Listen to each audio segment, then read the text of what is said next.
My name's host Eric. I'm the host talking with famous people. This is my beloved darling Rachel. She's sitting beside me, waving at you now.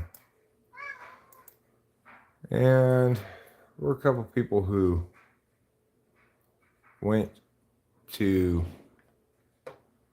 what's it called? Merced today. We went to Merced. We went there because we wanted to get some more vapes. We know that we're likely to be snowed in for at least a couple of days here. Although I can probably get out of that driveway with the chains. And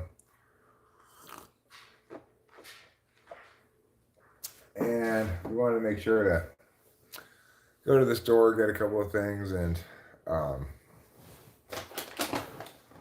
we could be making out and go to Merced. So, for example, we've got these edibles here. Oh, I can't wait to take those. Yeah, I figured we'll take a bag tonight at some point. Keisha, Ruben, if you're listening, I'd love. We have 4 bags. Yeah, if you guys each want to eat a bag of them too. Although you might not be a full bag eater. I don't know. Me?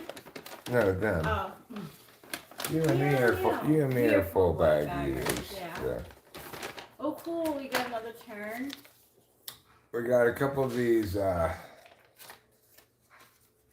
disposable vapes. For example, like this one.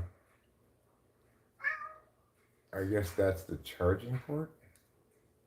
That's where you blow that's it into, yeah.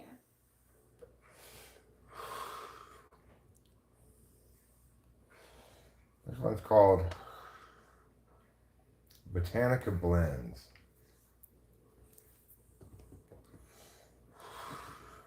Seems to work just fine.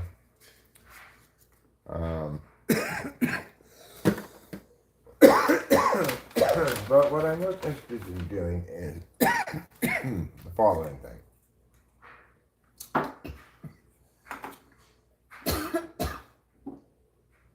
We got a little bit of flour too. Not that we really have any need for flour, but I like to get an occasionally, get a new strain or something.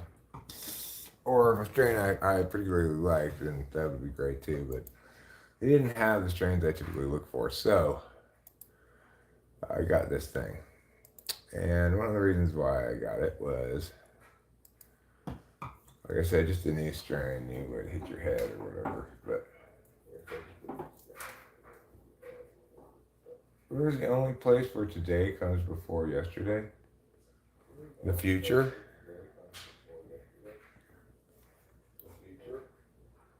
Did I get it right?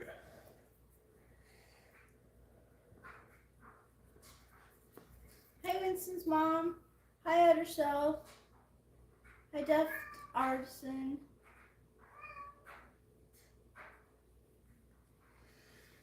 Well, I mean, the future as well. So today comes before yesterday if you're 2 days from now. Mm-hmm. I think my answer is fine. So I'm gonna watch Trouble Eat, but then I'm thinking of taking the edibles after that. Sounds good.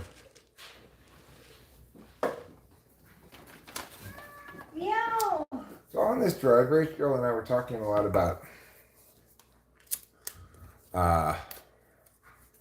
relationship compatibility and stuff. We listened at some length to her phone automatically read aloud some stuff about Mirage in her types. And it's like this page she's having to read from compiles a lot of different authors on the subject, and so you get varying takes on the same basic themes regarding how a Mirage relationship plays out and such, how a extinguishing or contrary relationship plays out.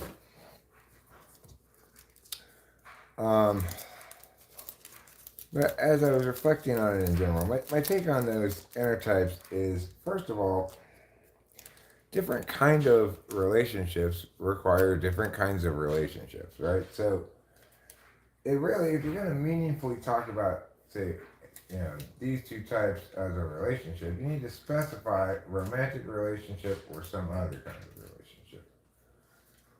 One of the critiques that is frequently made about the Mirage type, me and Rachel, is that it's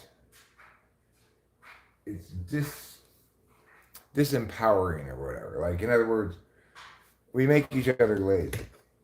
Well, that might be true, but in order for you to determine what that means in a relationship, you need to have a good sense of what qualifies as good in a relationship or desirable in a romantic relationship, which is different than in other kinds of relationships, you know?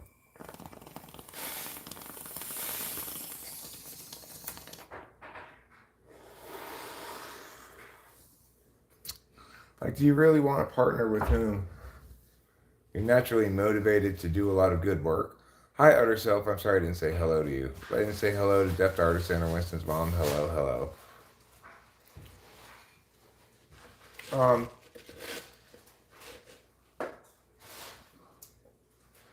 I see some of what they say about the Mirage relationship with me and Rachel, but on the other hand, I also note that, like, I'm feeling generally pretty unmotivated right now. But that's definitely not always been the case with Rachel while I've been with Rachel. Like, for a long time, I was in my normal get shit handled. Hi, Ruben. Hey, we got lots of new weed things. You want to try some of them? We got concentrates. Sorry, Trouble. We got lots of new what? Weed things. Cool. We got concentrates. We got more vape pens. We got edibles. Yeah. So, if you guys are into edibles, we definitely have you welcome. And anyway, the one thing that Rachel was sort of lamenting was the way in which the socionics intertypes seem to say basically only duality is ideal. Everything else is to some extent less ideal than that. Well, my take on that is, yeah, I feel you there, but also that if you're going to try to do an intertype description, it would make sense that for every two possible parties, you'd have one relationship that's the most sort of naturally compatible, and others deviate from that to some extent or another. However, it seems like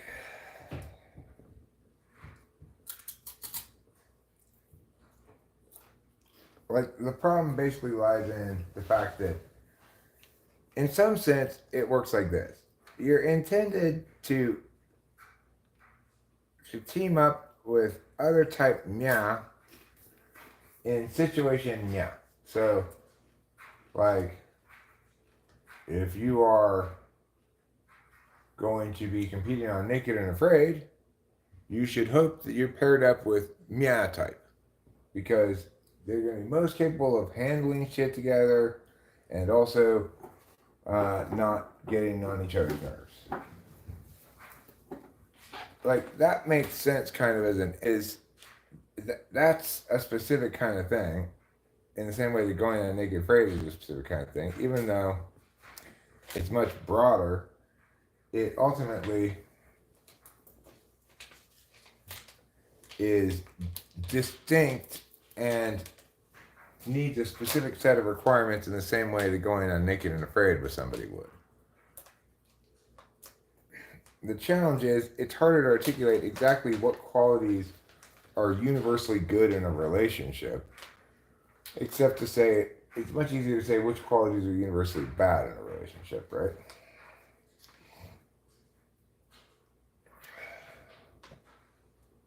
You eat your bag, or just have your whole bag. Either eat it all now, or eat some of it now and some later. I'll have a separate bag. Let's not combine the two. If you want more than one bag, then we could let Acacia and Ruben split a bag, and then you could have more than one bag. Okay. But I would just probably have one bag.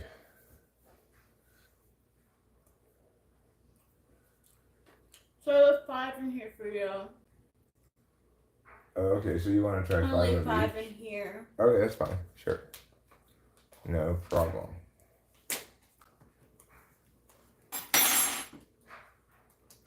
Of course, the Intertype compatibility thing somewhat seems to like portend doom for couples of certain pairings,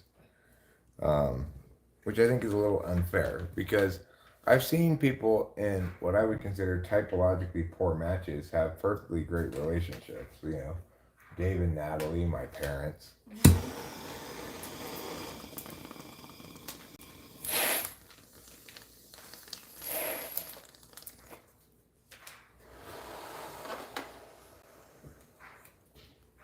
These are 100 milligrams per bag, so it's 10 milligrams per piece. There's 10 pieces per bag.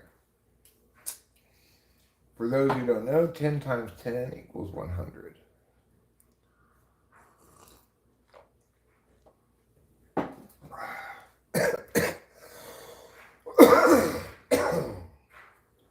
So,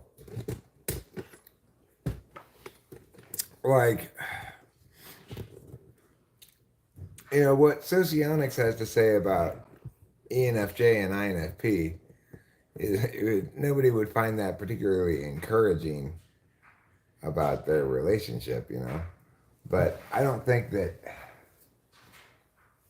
that whether or not people successfully have a relationship is as contingent on typological compatibility as some people might think.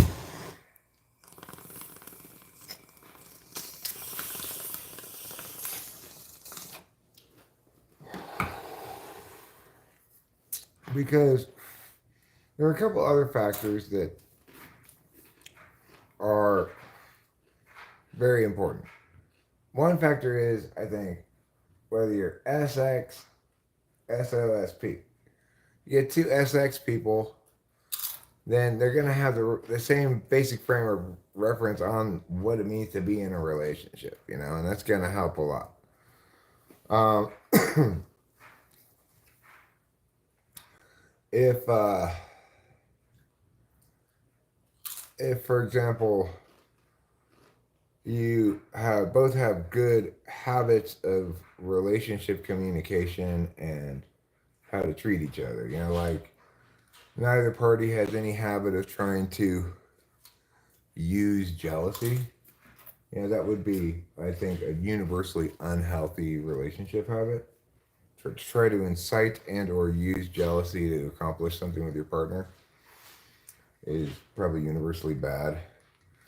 So it's like if both parties have very good relationship habits and both parties have the same attitude towards being in a relationship in general, those are two huge factors besides typological compatibility. But the third one that I think is a massive factor potentially is psychology mindedness.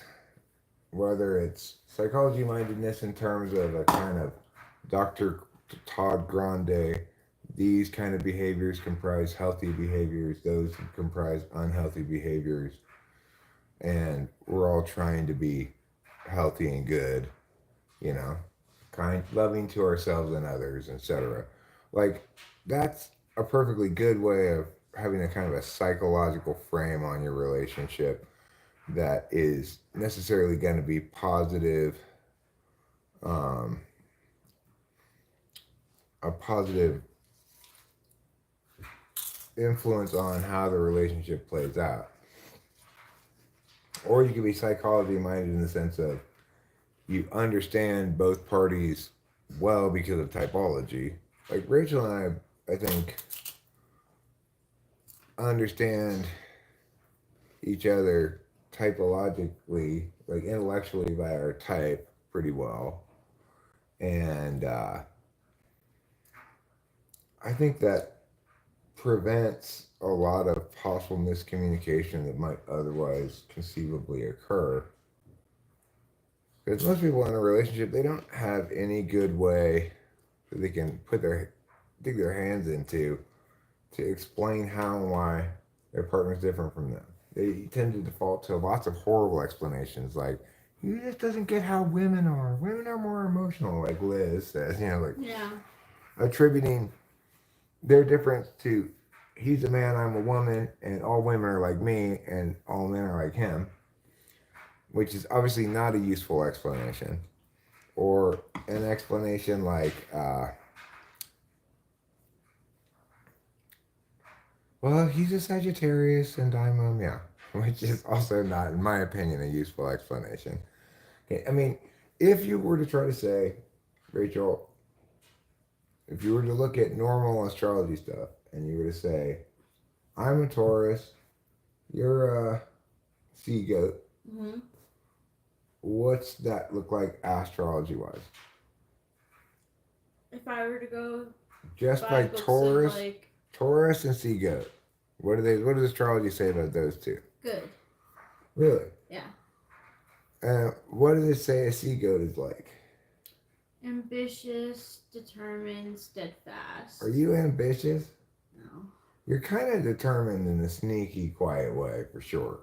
And steadfast. You're pretty steadfast, actually. It's just I'm not that ambitious.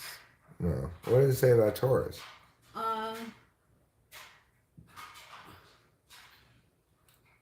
Good with money. Likes luxury. Kind of like Earth Mama. Like if you think about the card, the Empress. They can be stubborn, bullheaded. But like Well, it's not. down to earth. It's not totally foreign to me, that description, I guess. But aren't they all supposed to be like reliable, conscientious? Yeah, very reliable. I mean, I don't know about I wouldn't put conscientious though. yeah, Acacia. Whatever you want to put adjective of yours, go ahead and put quiet in front of it. It's fine. I think you're not going to falsify any of the adjectives by putting quiet in front of you. You are not a loud person, Acacia. No. Do you think anyone's ever hollered out, "Hey, Acacia, pipe down, you"? I like that as a phrase. Hey, Acacia, pipe down, you. Luminance, that's interesting. That none of the Capricorns you know are ambitious. Do I seem like a Taurus to you, Lou? Do I have that Ford Taurus quality? Well, the thing is, we have a lot of different ways with which we could talk about how relationships are based on who the different people are. The problem is we've never had a label that works before. I watch these couples on this show, House Hunters, that Rachel and I watch, and I'll hear like one of the spouses say about the other one, well, he's an extrovert, or he's a type A. He's a type A, and I'm type B. So, well, what the fuck do they mean? They have no idea what they mean. That doesn't mean anything. It doesn't explain anything. It's just explanation theater. It's like, well, here's a shorthand term that helps me kind of feel like I understand how we're different, if not why. You're a type A diabetic. I like that. Relationships are forms of perception. No, they're definitely not just forms of perception. In other words, I don't engage with Rachel just by perceiving her, namely acting upon her, or knowing about her. She and I can talk directly. interface directly. No matter what you mean by perception, it's not the case that a relationship is a form of perception. It's, you might, if you were going to call it something reductive like that, I guess you'd say it's a shared set of expectations, you know, a shared state of expectations. Yeah, that's a good way of putting it. A shared set, yeah. Um, and they are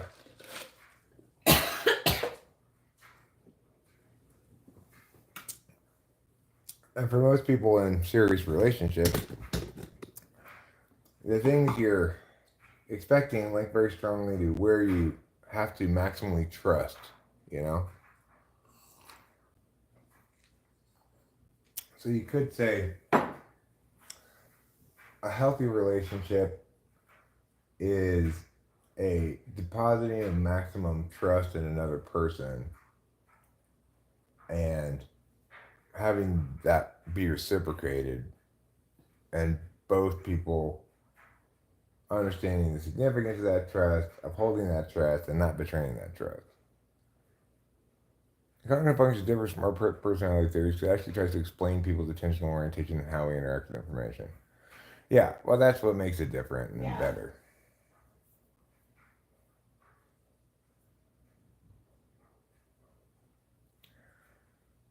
I mean, the subjective within the objective. I mean, subjective and objective are terms that mean kind of specific things, depending on what they're modifying, right?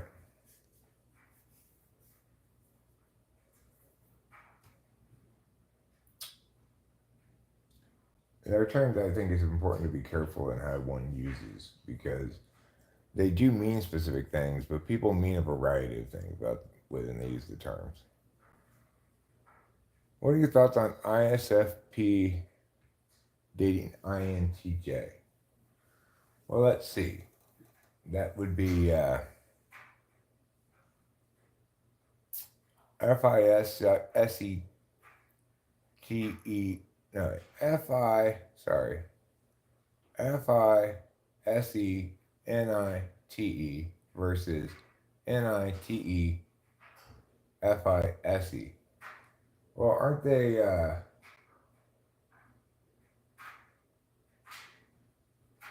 They're not quite duels. They're like activity partners, probably. Do you want me to look it up? I want to look it Sure. up. Yeah, I think they're activity partners. Um, I find that those relationships are generally fine. Um, but you know,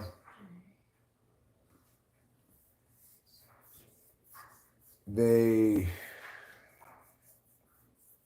And INTJ. I don't know. Mine had a shelf life. You know, I was in a marriage with an activity partner, and it had a shelf life. INTJ is INTP and socionics, right? Yeah. So INTP ISFJ. Okay. Yeah, relationship activity. Yeah, those are activity partners. Don't do it. Don't do what? Don't do it. Don't do that thing. Don't do it. Don't do what? Don't do it. Don't do that thing. How about ISTJ and ESTJ? I mean, I think those are comfortable relationships generally. Like, it's the other extrovert in your quadrant, Ruben. That's the activity partner. The other extrovert in the same quadrant. Okay, so I'm gonna do ISTJ and ESTJ. ESTJ. So that's like INTP, ENTP, INFJ, ENFJ. I think that's a relations. it's an easy relationship. It's very easy, but I think it's the two people can be. You can feel a little. Well, there's usually not a lot of sexual chemistry between the two types because they're so similar.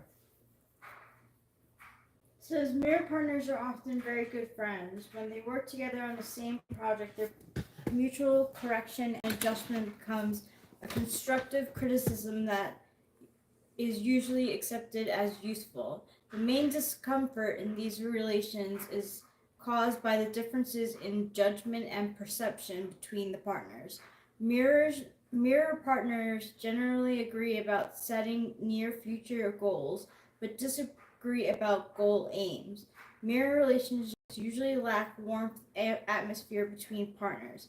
This situation normally changes in presence of a third person who is a dual to one partner and an activity to the partner to the other. Okay, so I want to address what Young Poet says. Think about it very deeply and concentrate on all the negative possibilities. I don't actually intended to do anything of the sort. When when I sort of like ask you or point out there's a lack of meaning in something, what I'm saying is, let me put it this way.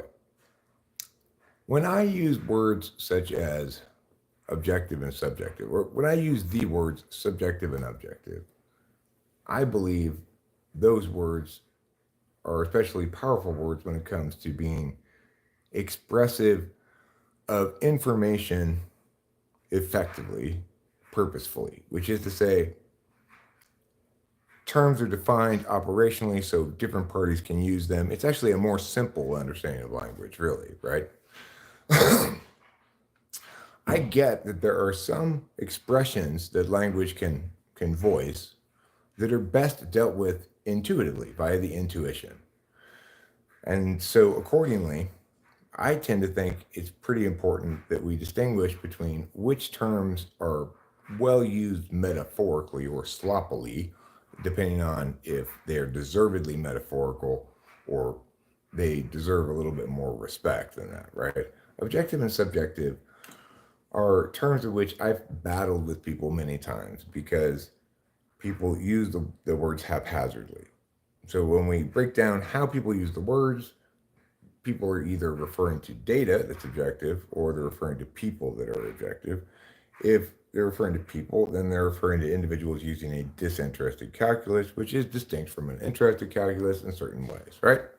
So because those two specific terms are important terms to understanding things correctly through a parsing fashion, I don't like them reduced to gestures of meaning, um,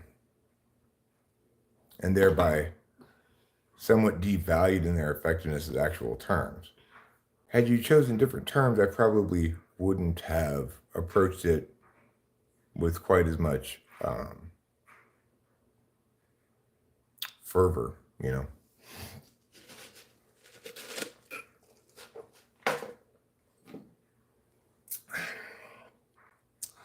The thing is, there are things that we shouldn't think about deeply and parse very much. That we should instead just intuit about. But typology is not one of them.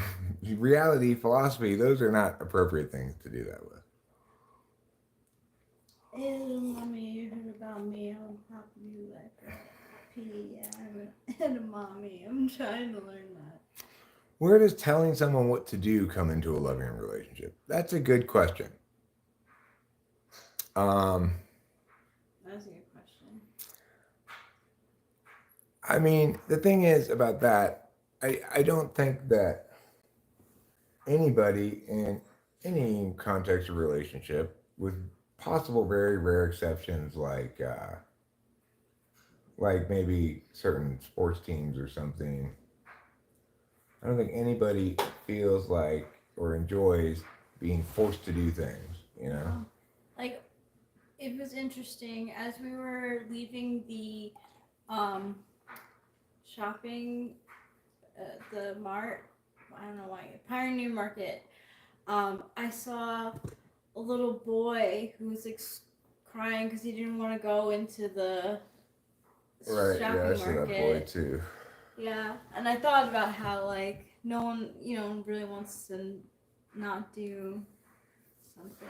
Well, people don't like being told what to Yeah. do, ordered around, or compelled or leveraged into doing things. Yeah. Like, Yeah. you better do this or else. Oh, I hate that. You know, if you're in a context where that's implicit to the relationship, like work, then you get it. Everything you're doing is you better do this or you're fired. In some sense, right? But then accordingly they have to pay you or they're in trouble.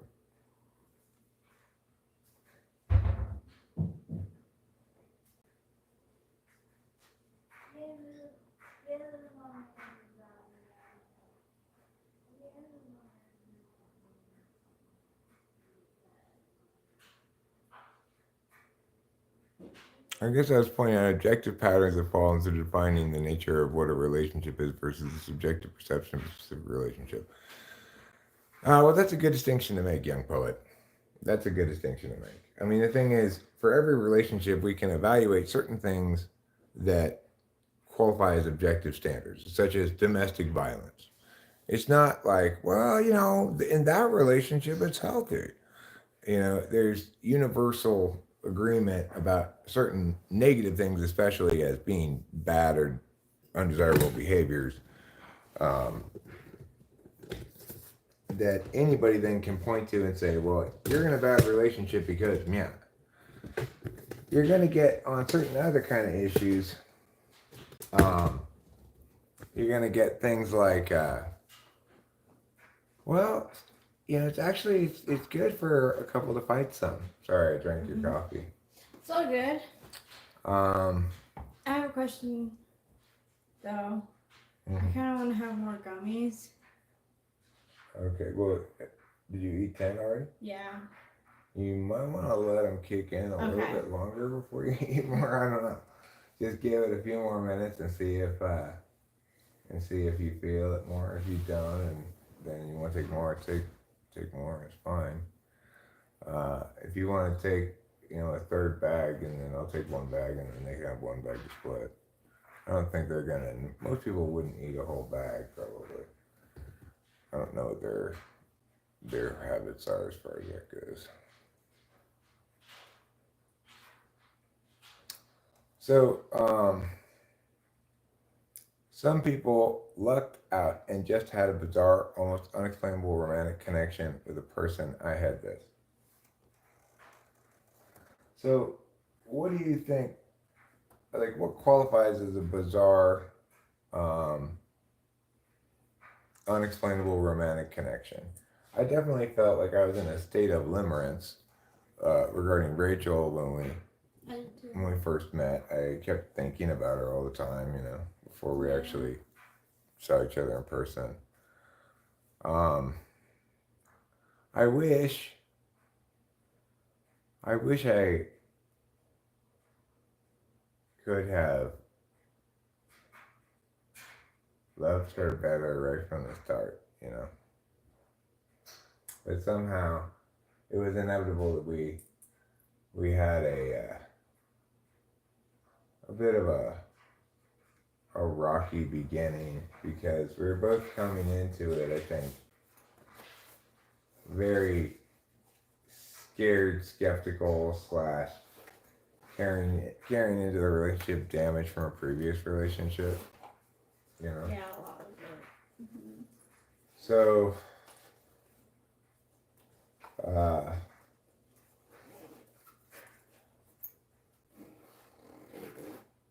I don't really like to think back about the beginning of our relationship very much because when I think back about it, I think about difficult times, poor decisions. Yeah, I don't really look back at like the early times. But I do remember specifically that state of limerence, which was very unusual for me. I'd never really experienced it before, where I felt just like that kind of bubbles coming off of you in love in a cartoon thing. Yeah, heart bubbles. Yeah. With like cheeks that are pink with lines. Yeah. Yeah, me too. So, is that a magical romantic connection? Unexplainable romantic connection? I don't know. Maybe.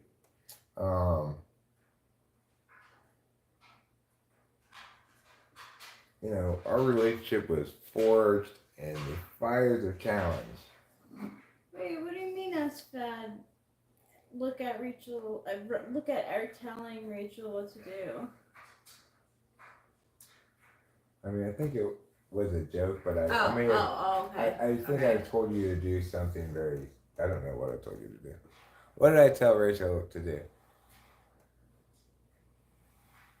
Rachel, meow, meow, meow. Now you have to do this thing here.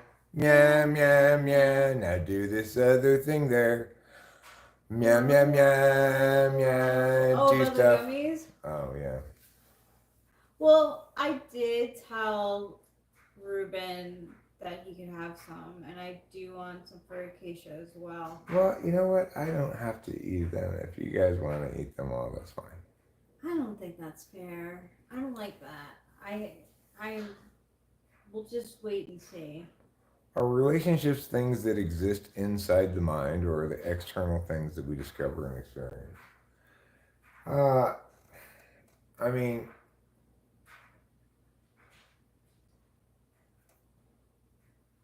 No, you don't have to have.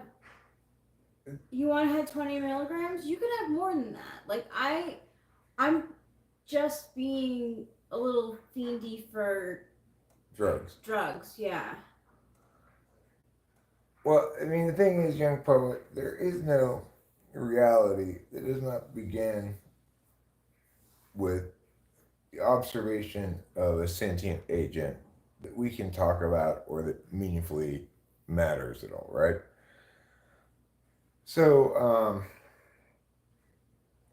every kind of paying attention is something that is part of you being, whether that's a relationship you have that's you paying attention in an interface kind of a way, but also keeping track of previous interfacings, keeping track of things she said before, I've said before, keeping track of previous shared experiences, and keeping track, each of us, of narratives that we're both constructing concurrently about us as a couple. That's so important for me because I hardly do that.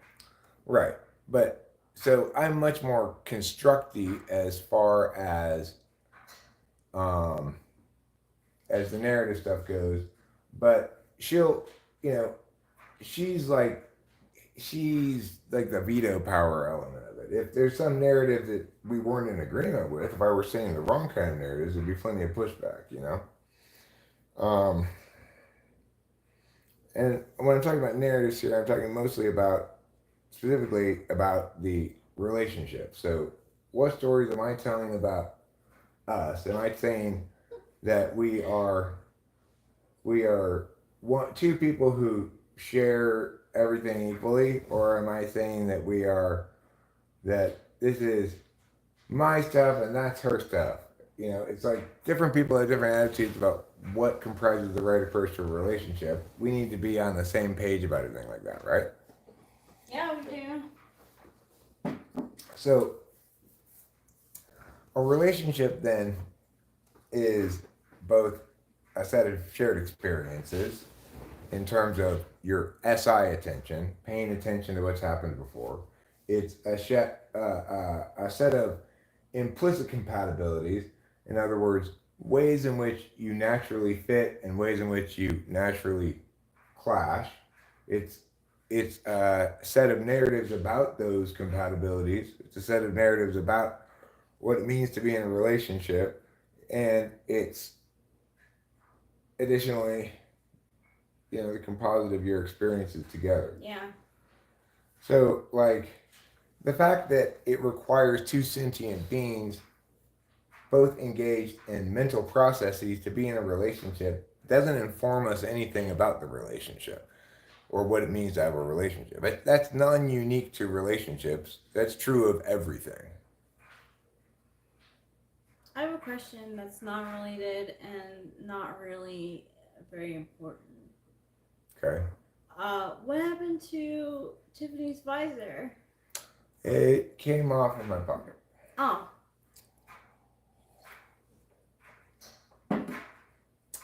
She had a pretty nice body at one time. I used to know a girl from Los Angeles.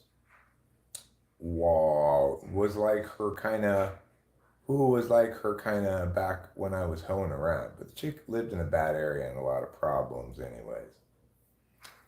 Well, here I am. I'm sorry to hear that. Me too. Hey, show media.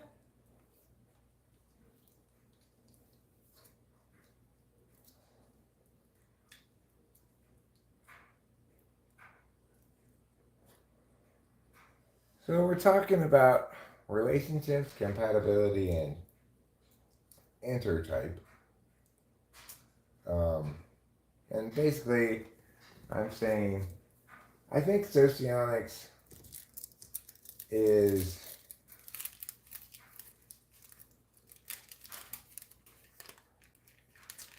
I think they're, I mean, certainly some of what they say about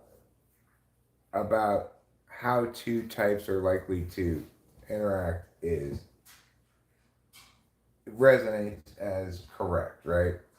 But I really think for them to be doing something more meaningful than what they're doing, they need to craft those things in reference to some set of criteria regarding what comprises desirable manifestations of a romantic relationship, for example, business relationship, for example. So then you can say this is a non-optimal business relationship because it miggity meows. But without that element, it just feels to me like they're groping around, hitting sometimes, missing sometimes. You know? Yeah. My like ssuartscire. I do not know what that means. Inner gripe. So you're like, what? Analyzing different types together? Well, that's what socionics intertype relations does. And when Rachel and I were driving to Merced, we were listening to them talk about a couple of the different intertypes. Rachel had her phone reading it out loud. We listened to a lot of the Mirage one, which read multiple authors more or less repeat each other about a couple of simple points about purportedly the nature of the relationship. What do I think about shape-shifting lizard people walking among us? I think they're doing an incredibly good job of shape-shifting. Me too.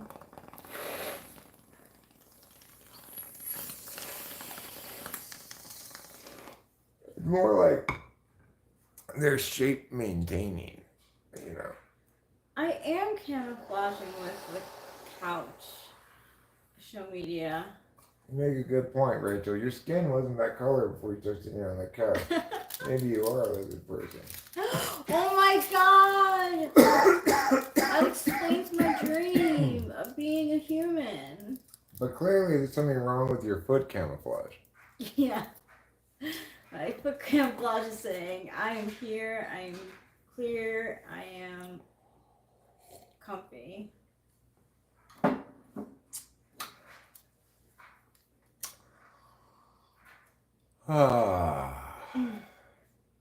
Well,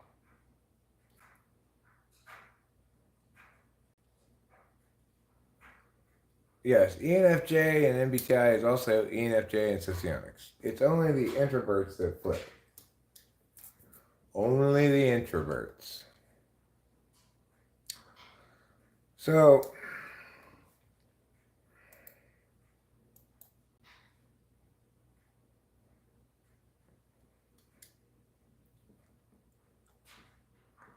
I should try that, show media. So put my feet under me and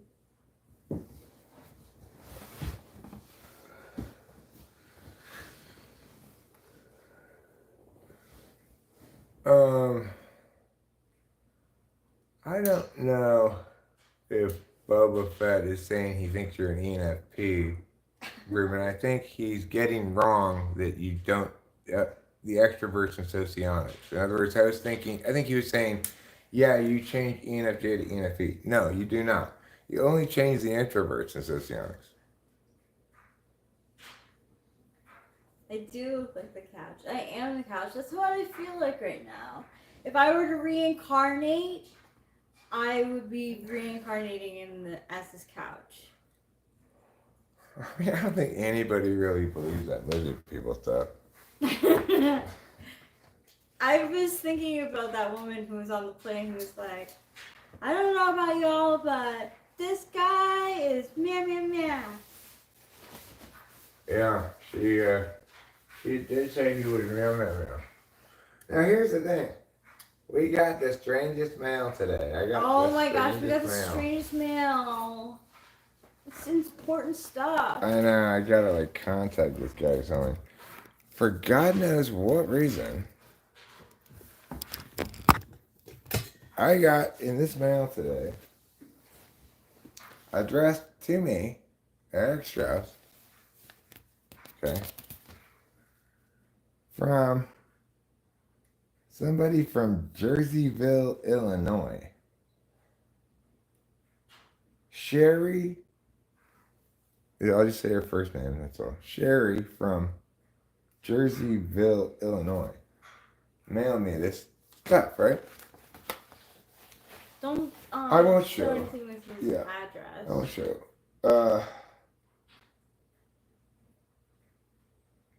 On this side, it says to the routine application national passport processing, Irving, Texas. It also says it here. But on this side, it's got a sticker with my address on it and somebody else's return address. Yeah, we have to go to the post office And what's inside of it is somebody's paperwork for their passport. for their passport. I won't show the whole thing at all, but let me just show, like, it's got important documents and stuff in it. Right? Yeah. Like this kind of stuff. Important documents, right? So it says the guy's name on it and everything. It's got a money order made out to the U.S. Department of State for this guy to get a passport, right? It's his whole application, his money order, all his personal information, his picture, everything is in here. Why did this get mailed to me? With my name on it. Yeah. How did that happen? I cannot figure it out. So it does have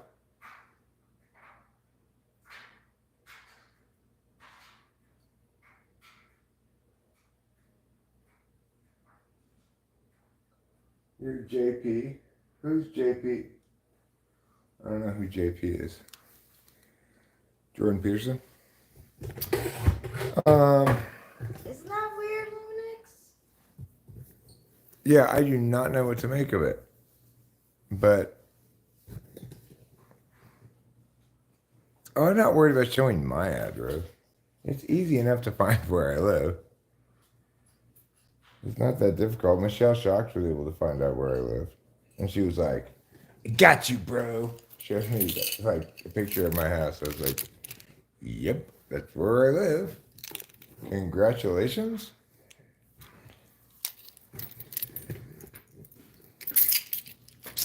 So anyway, I'm not worried about people knowing my address because it's public record, right? It is. I believe you can like Google.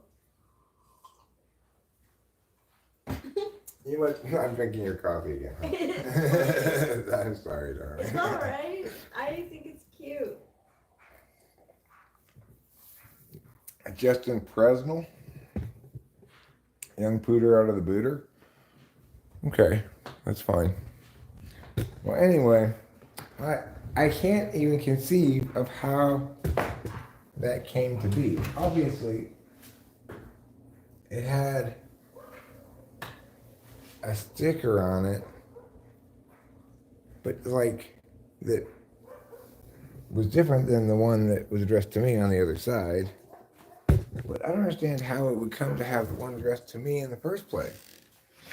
If I had received something, I wonder if it's like,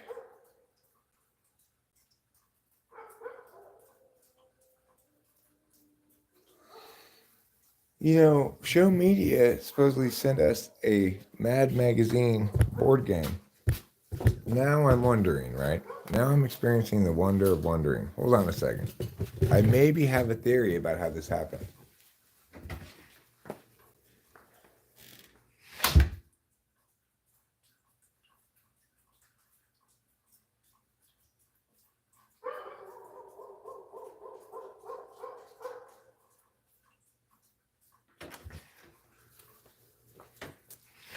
So let's say that the person who sold the Mad Magazine game is this guy, but more likely, let's say the person who sold the Mad Magazine game is this guy's mom or wife or whatever.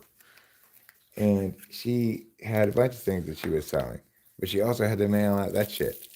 And she put the correct sticker on one side of that thing, didn't, flipped it over at some point, and then got it confused with the Mad Magazine game, and then put the other sticker on it, and it went to the wrong address. What do you guys think? That dog needs to stop fucking barking. I think that's conceivable because it's got addresses on both sides of it. It's like the post office chose the wrong one to go to, I guess. Should have gone to the other one. That's the only explanation for why it would have my address on it. That also explains why Show Media said it got put in the mailbox. I got it out of the mailbox. I think I may have solved this mystery here. I'm pretty impressed with myself.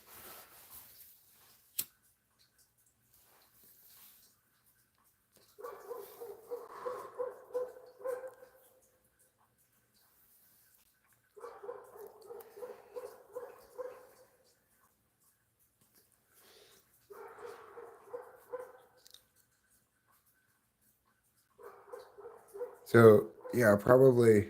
But see, the thing is, at some point, she's going to realize I still have that Mad Magazine game. I guess I never mailed it after all. I wonder what happened.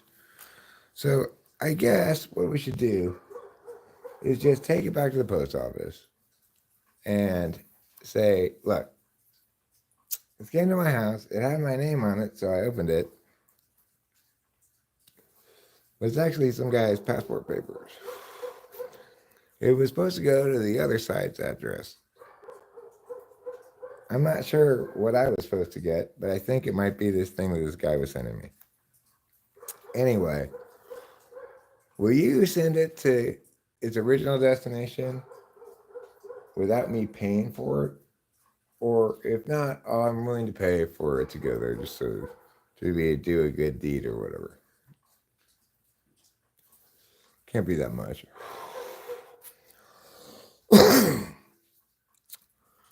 So that's my theory. That's my current operating theory. Since we are missing a thing that was supposed to exist, right? That we were supposed to have gotten. I was just thinking maybe Show Media had dealt with a shady operator who ripped him off, But that explains the two different address stickers, one on each side, and the missing game with one explanation. So that's the power of one explanation to solve two problems, which makes it an especially appealing explanation, right?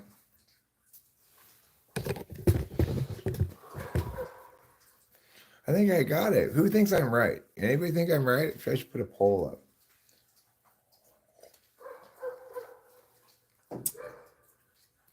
I guess we got to email that guy. Or I guess we could just send it away. Young Poet disagrees.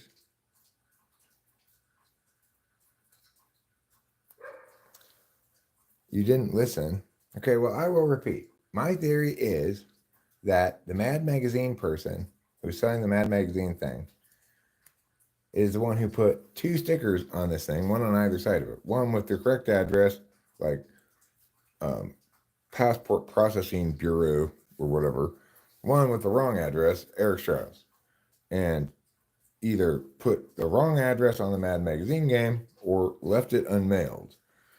That explains both why we got this thing we weren't supposed to get and why we didn't get the thing we were supposed to get in one foul swoop.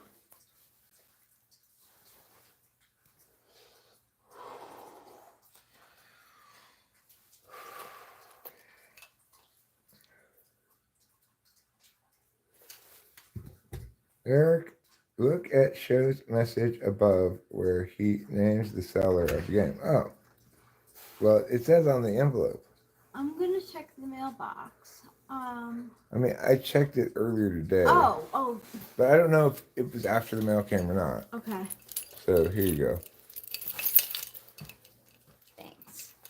But I did check it today and got the mail out today okay. at some point. Obviously, because we're having this conversation.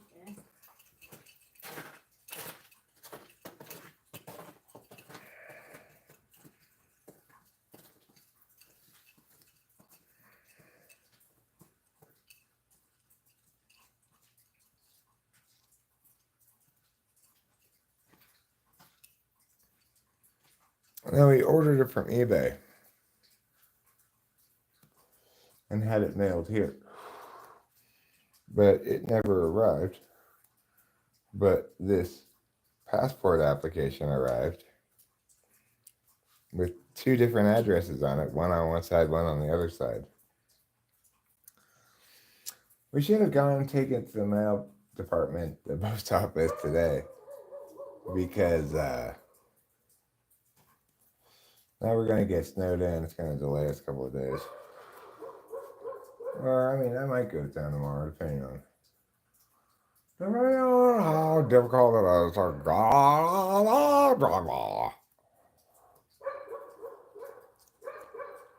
Shut up. Ooh, ah, ooh. That dog needs to shut up. Ooh, ah, ooh. You were barking way too much. Whoa, whoa, whoa. Shut up.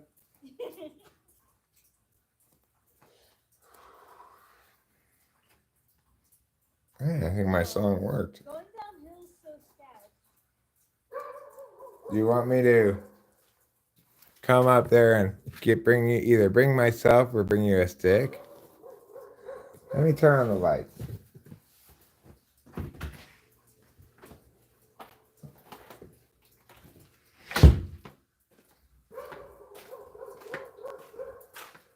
Where are you? Oh.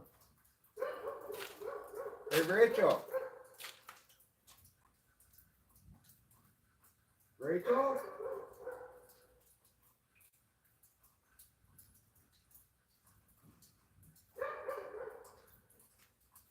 Rachel?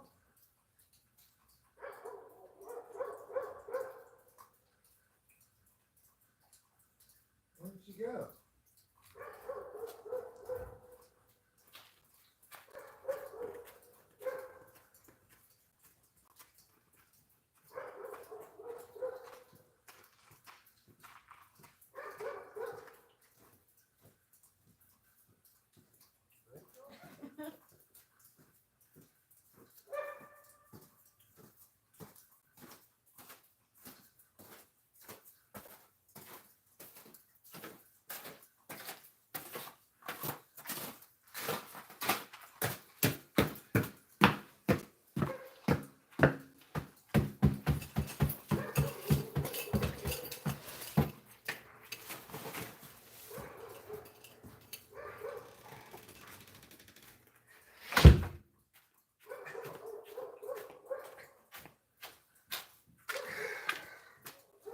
This is good.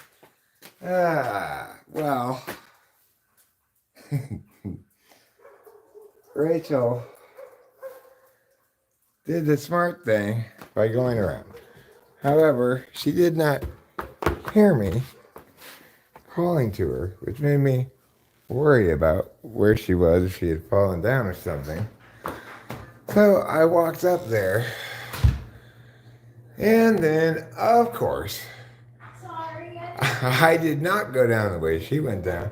I went down the way she smartly did not go down, and of course I fell down. No.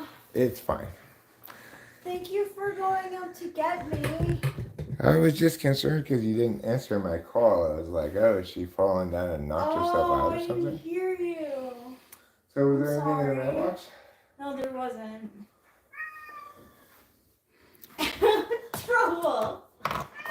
I just watched you eat. So 9434608.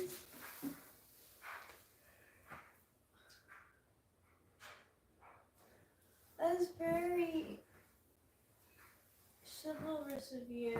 I wish I had heard you. I wonder where I put my glasses. I saw your glasses in the drawer. I had them not that long ago. Well,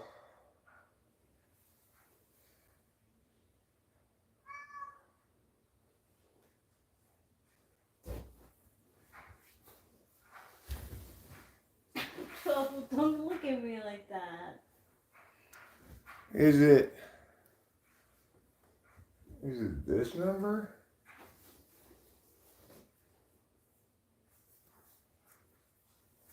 Can you? Oh, there it is, right here. I see the number. Okay. What do you want? He wants us to watch you eat. God, this cat. I know. Here Super annoying. 9-4. 94. Can you read this number out loud to me? Yes. I'll read it. I'll read along the screen. Where is the number that I'm looking at? Okay. 9434 6082 0549 9589 744059. That's it. I solved the mystery. I was right. Nice job, babe. That was like really some good thinking right there. I'm proud of you. Thanks. Well, I came in here to watch Yeah, you. come to you. What you eat? Come on. You too, Pee-Pee. Come on. Oh my God. What does this cat want from us? I know. It's ridiculous. Well, we'll have to go to the post office. Maybe you should tell the lady what happened, or the man, whoever. It might be that guy who sold the thing, or it. Well, so I'm expecting a package tomorrow, but I'm not expecting it to come into the mail because of the snow. But once we're free to get out of the snow, can we go to the post office and I'll handle, like, I'll be like, hey, we got this at our address, but it's not our package. Sure. Show me. Well, you can message them now and say the recipient of the package received your passport application. Yeah. That should be pretty convincing to them that there's a problem. Yeah.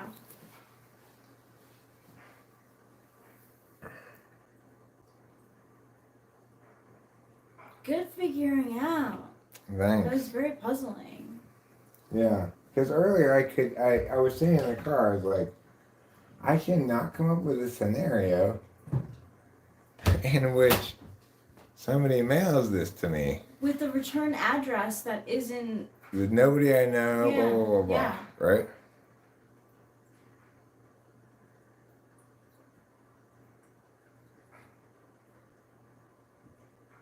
Well, the intended recipient is like the State Department um, passport application processing bureau or whatever. You know, it's not like they're expecting it. Okay, now it's time for me to go smoke a cigarette in peace without all this chaos around. Why did I open his mail though?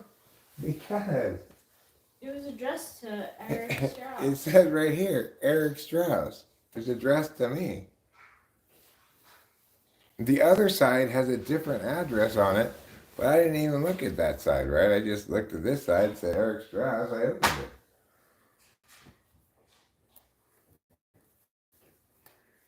Thanks. Yeah, the recipient probably is freaking out. Well, I mean, it's got equally valid postage to two different addresses, one on one side, one on the other side, right? The post office picked a side and mailed it to that one.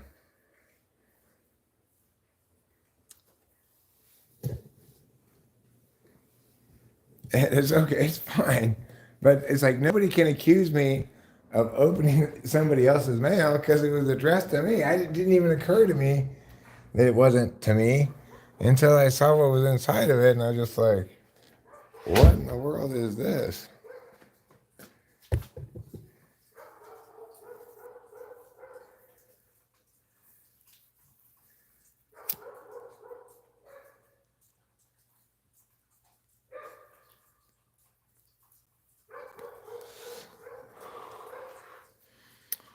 Oh, that dog.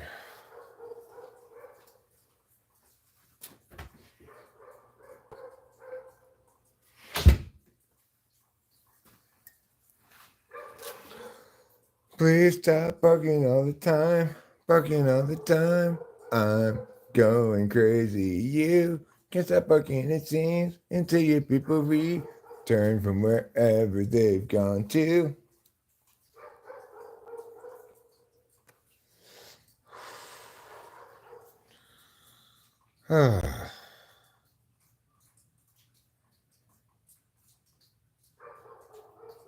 No, that's the melody from Please Don't Boil Me Alive, actually.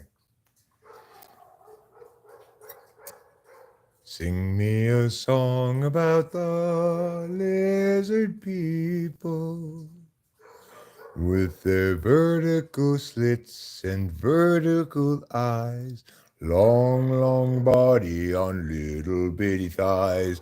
These are the lizard people regrowing their tails. Like that. I've got a tongue flicker. I've got a tongue flicker. I am a lizard person. That's how lizard people talk, you know. You got kind of a lizardy accent. I'm a lizard person. You don't really say their R's. They seem really dramatic about everything. Is there a fly over there? And they're into flies, you know.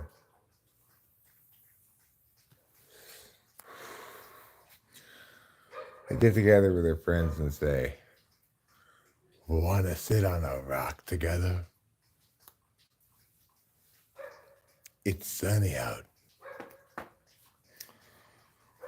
These are the ways of the lizard people.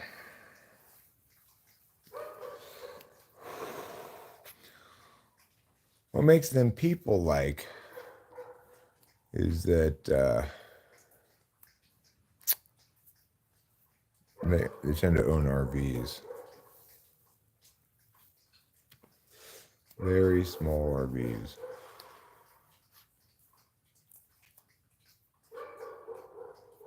Because interesting, lizard people look like people, but they're the size of lizards. That's the similarity, really. Plus the tongue darting thing. And for them, a fly is like a whole, you know, pot roast because they're so small.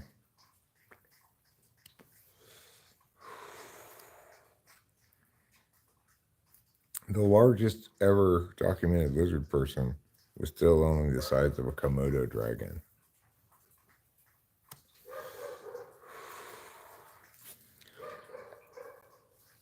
Sometimes my cats catch lizard people, actually. Bring them into the house. I try to rescue them, but they've got poor defenses, you know, like their main defense is you can tear off my tail. Is that really a good defense mechanism?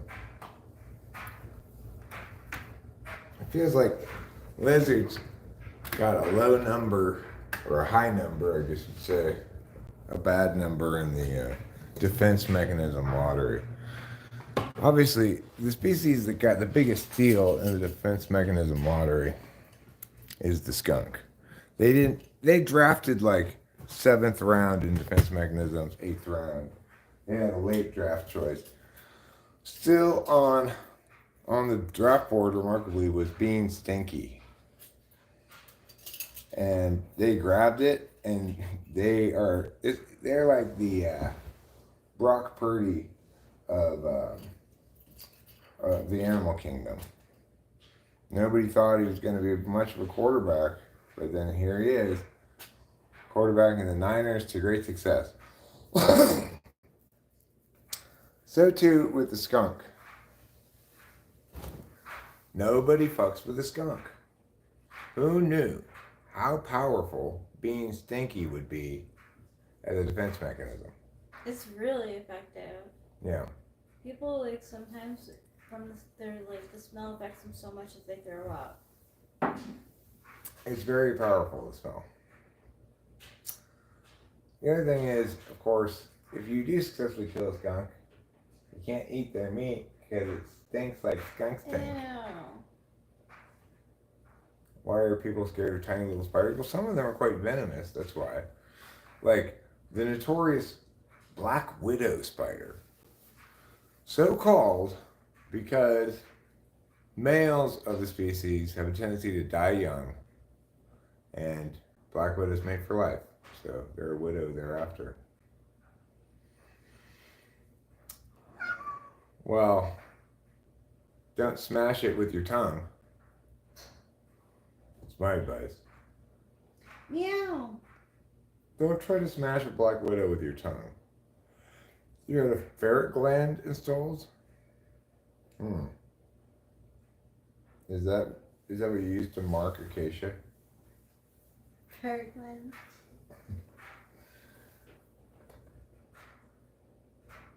And some of them are quite menacing. The spiders, you mean? Yeah. Like the Mongolian menacing spider. Known to be as large as 6 feet by 6 feet. And known to have one of the most menacing glares in all the animal kingdom. Making you immediately feel like prey, soon to be pounced upon.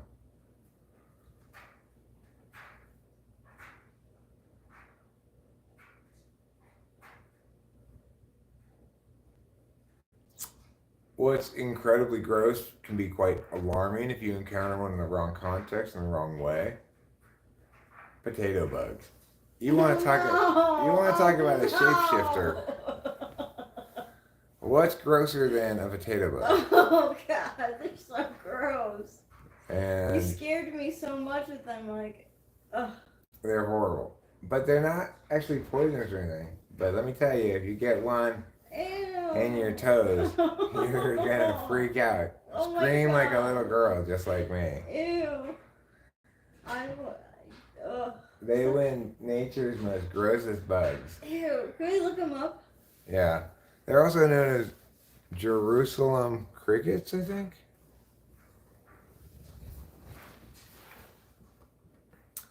Well, as a kid, we encountered them fairly often in our various bug expeditions. You know, little boys around the neighborhood, we'd look for bugs. You know, we'd dig around potted plants and stuff looking for various bugs. But we all agreed that potato bugs were like the grossest things ever. Here they are. these four. Ew! Oh my god, I'd be screaming. This Oh, thing. look at that. This looks so This evil. This is your classic It's potato big. bug. Yeah, they can be quite large. Like, you know, they're like this. Ew. And the ones around my house, anyway, as a kid, they looked just like this, or even as an adult. Like just like that. Horrible, big ass potato bug. Look at this guy holding this one right here. It's so big. You see how big it is, right? Oh. It's disgusting. So, I think they're called potato bugs probably because they look like potatoes rather than because they eat potatoes. Because I never remember encountering them around potatoes at all. You know, not that I spend a lot of time around potatoes. Rachel eats spiders in her sleep? I don't think she does. No. That's another thing I would be screaming at. Like, potato bug on my foot and like a spider walking on my face. I also don't want a mouse really crawling through my hair and face like while I'm sleeping. I'd rather the cats kill them. Yeah, we got the cats to deal with the mouse Yeah. problem. Some of they're so freaking cute, the field mice. They're so cute. Yeah, well, I've had to get rid of a lot of dead mice.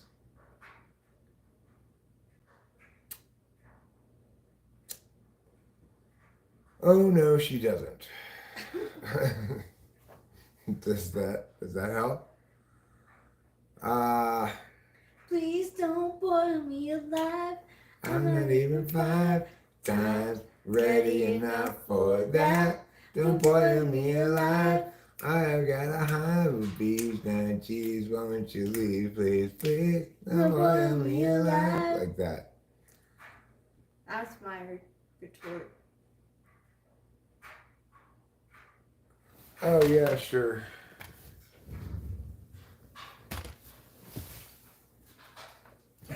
Did you tell him I have their passport stuff? Let's see. Let me turn the light on so get better lighting on this. And then you can take a picture of the other side too.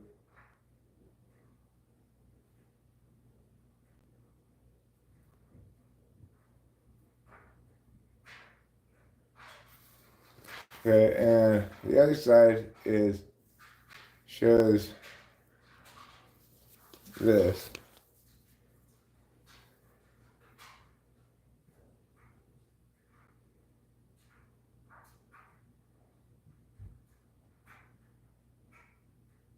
Oh, you got this side already?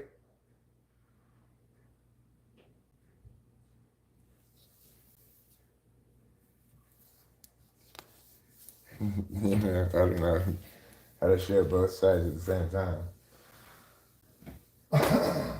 It's a good thing you asked us about the board game.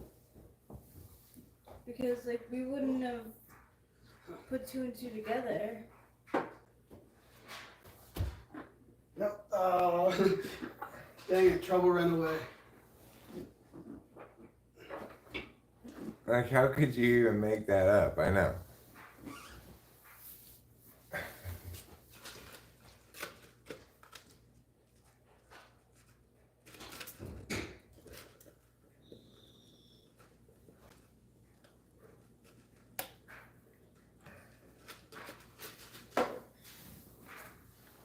Acacia and Ruben are visiting Michelle Way.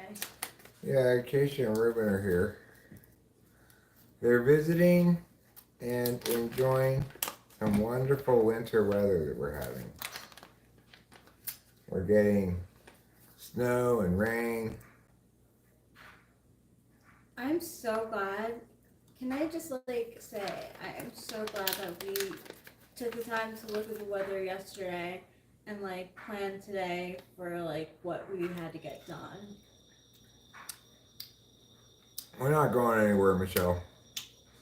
We're staying here. We're gonna just deal with whatever we gotta deal with as far as construction across the street. Yes, they're back. We encourage them to come back and take their time, have a couple weeks together. Yeah.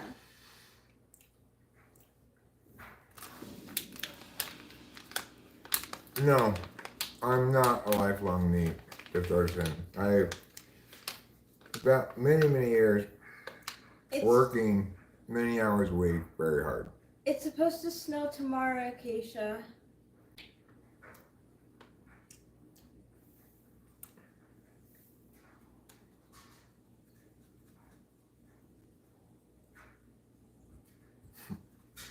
You want to take a picture of their?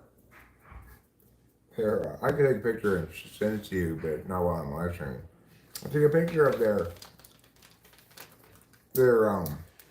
passport documents.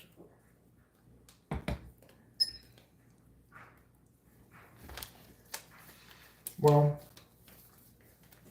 I bet you when you send them a picture of their passport documents, they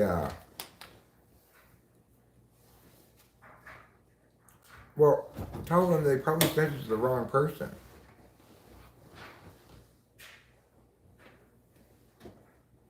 You're welcome, Acacia.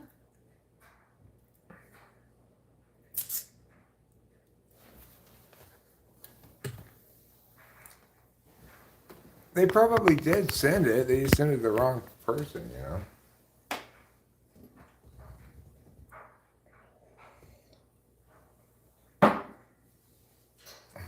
I mean, they're gonna really have a problem with maintaining this argument when you send them a picture of their passport documents. But I guess I have to realistically I have to end the stream to do that because I can't do other things on the phone while I'm live streaming. You need a computer? Well,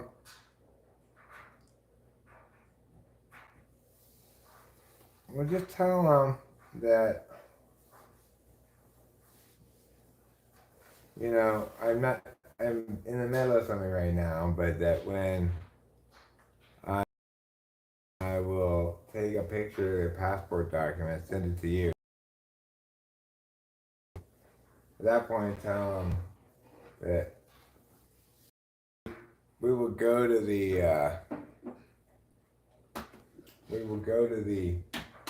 post office as soon as we can, but that we might be snowed in for a couple of days, But anyway, I'll shoot that picture in a bit. I think the laptop messed up the stream for a second. No, it is not a gaming laptop. It's mostly for work. It does handle games, or it used to, pretty well before the flight up here, where I put it in the luggage and it kind of got banged around. Now it doesn't handle much well. It got jostled. Yeah, so lesson learned. My bag got chosen for a random search, and I don't know if that's why it's broken or if I just didn't secure it enough. I just wrapped it in towels and stuff. It would have been fine if they hadn't fucked with it, probably. Yeah, maybe. So, no, I did not type command.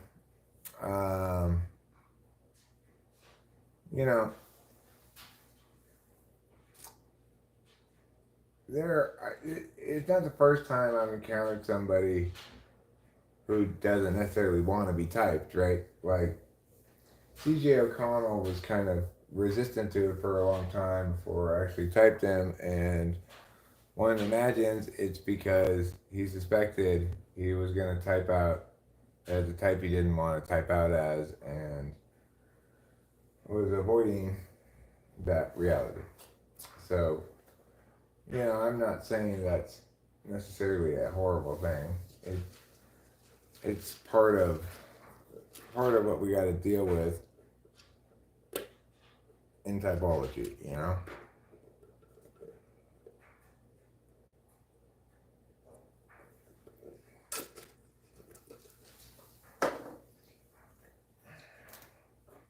People have different relationships with what the labels mean. And if your relationship with what the labels mean is one of thinking about it in terms of informing you about who you are, well, it's gonna have kind of it's gonna strongly link to subjective stuff. Yeah, I noticed he was there, yeah.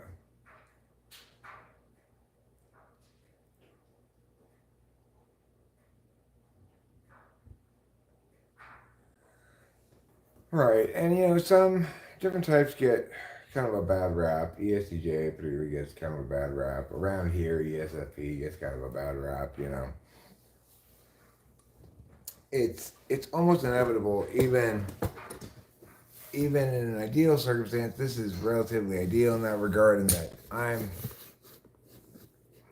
kind of split the difference between particularist and universalist qualities regarding how individuals and individual relationships work out and stuff like that. I'm not all universalist and I'm not all particularist, but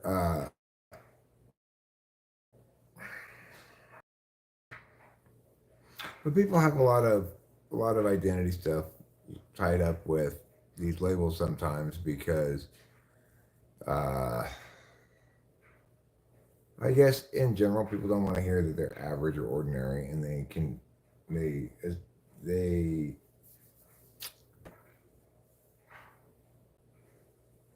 they associate certain types with being unspectacular, ordinary, unremarkable, lacking in certain kinds of qualities that are broadly considered the terms that are used as positives almost always, like intuitive or intuition. You know, it's like, are you intuitive? No, I'm pretty thick-headed actually about stuff. Takes me a while to. Very few people are gonna answer like that, right? People want to link themselves, their identity, to specific positive kinds of adjectives, I guess, for more or less as good a term as any.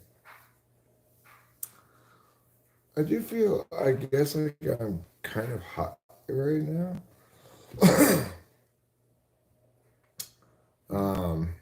Smoking a little concentrate on top of the bowls.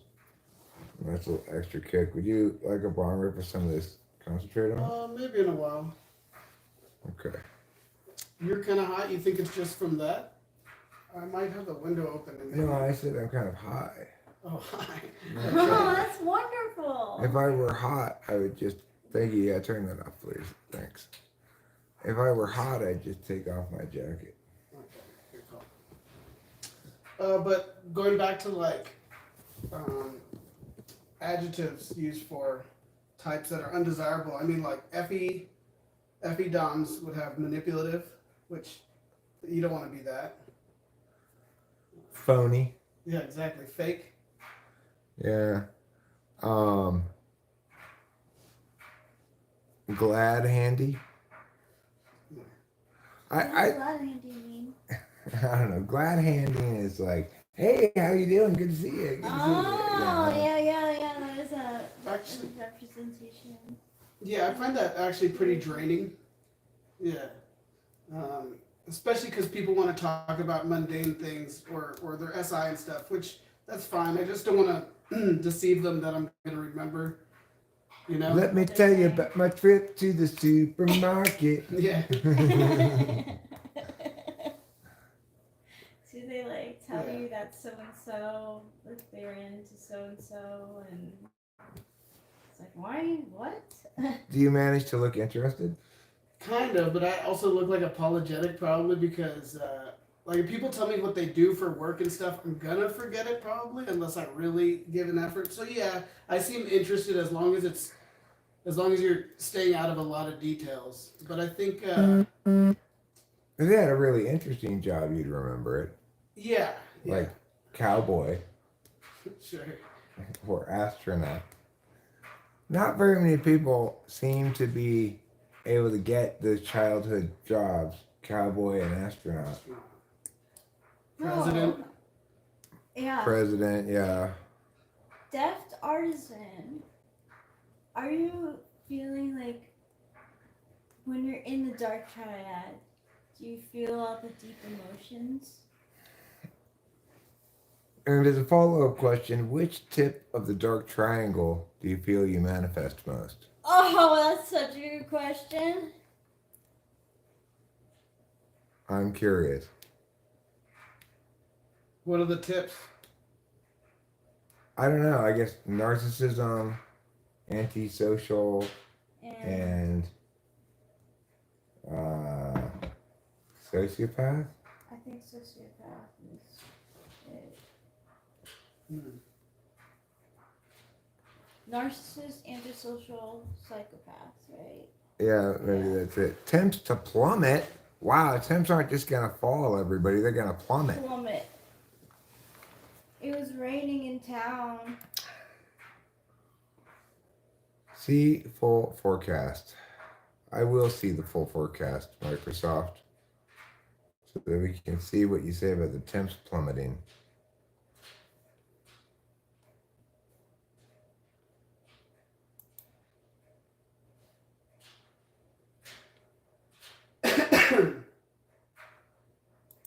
Weather. All right. So this doesn't seem like plummeting temps.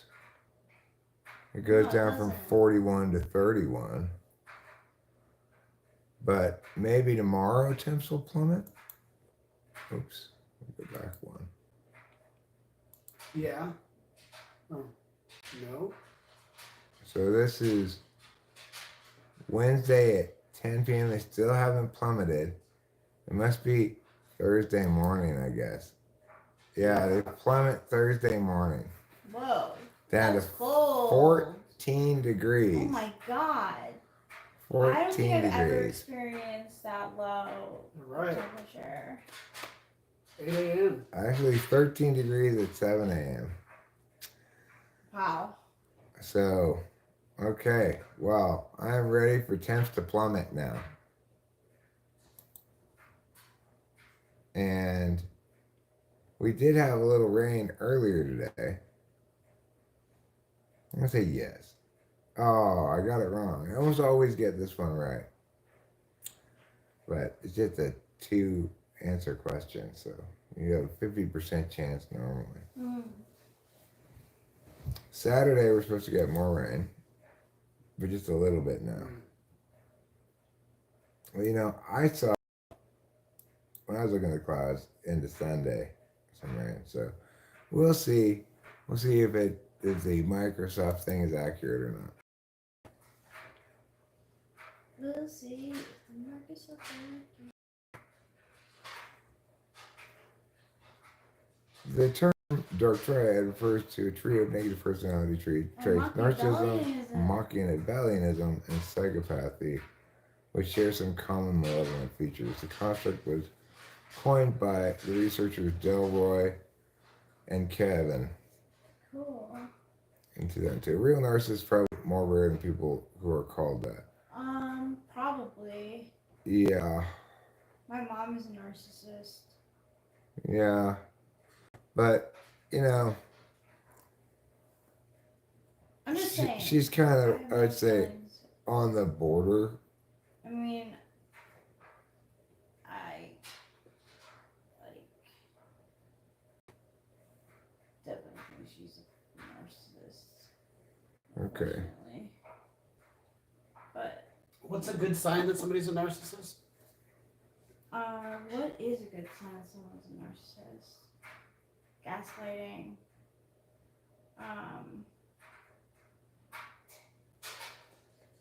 Projection and not lying. Not doing most things for self gratification.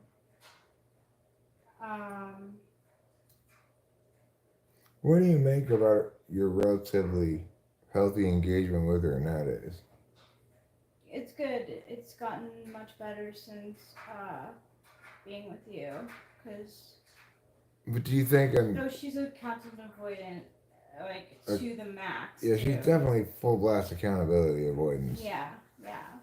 But I just am wondering if like a true narcissist will even ever allow themselves to have a normal relationship like this. Even at a distance. But maybe I'm wrong, I don't know. She could be laying low, you know? She definitely is. I mean, one of the things which is odd that she recounted everyone who was crying at my grandma's, I'm like, why does that even matter? Like, so you're strong if you don't cry at your mother's wedding? Like, people who are emotional, they're gonna cry. That happens at funerals. Like, what the heck are you telling me this for? Odd. Well, I mean, I've definitely seen her pull some shit. No doubt about that. Yeah, the first interaction she ever had with Eric, she's screaming at him. I was probably screaming at her too. Well, but because I was you probably... started nice, and then she started going batshit, and that's when you yelled back. Yeah, it's hard to remember back then, huh? Yeah. Yeah, she's pretty crazy. I do forgive her, but I call him as I see him. Well, you know best regarding your mom. I've had somewhat limited engagement with her. Yeah, I mean, she could be in recovery. I don't know if people get over that really. Well, that's why I try to be realistic when it comes to her. So we're talking about Rachel's mom, Carolyn. We don't have to talk about that anymore. I just wanted to be honest. Sure. I don't mean to invalidate your experience and your understanding of the situation either. I appreciate that. So the other parts of the dark triad, Machiavellianism, I guess that would just be a general tendency to use people as a means to an end. Yeah, And then psychopathy is the other one? A lack of empathy? So are those basically the three traits that comprise the dark triad? A lack of empathy, using people as a means to an end, and what would be narcissism's key thing? Accountability avoidance? Yeah. That's a good three things to be a dark triad. Accountability avoidance, using people as a means to an end, and having a lack of empathy. So, just because my mom is an ESTJ, I don't believe that all ESTJs are narcissists. She just happens to be one.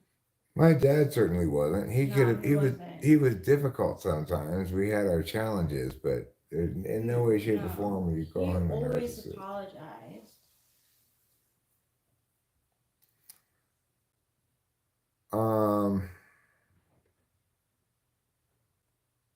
Yeah, I don't think narcissism and having a poor relationship with FE have anything to do with each other. That is a part of it too, shown on by Baron, taking pleasure in the misfortune of others. It's part, I think, of all those in the dark triad. They all take pleasure in the misfortune of others. Was my dad pro LGBT? I never really heard him talk about it at all. No, me neither. I don't think he really cared much either. No. But he would like seek it out, like. Right. I mean, if you looked at his colorful shoes and his weird, like, thin material shorts he sometimes wore, you might very well think he was gay. Especially if gay people wear a lot of fanny packs.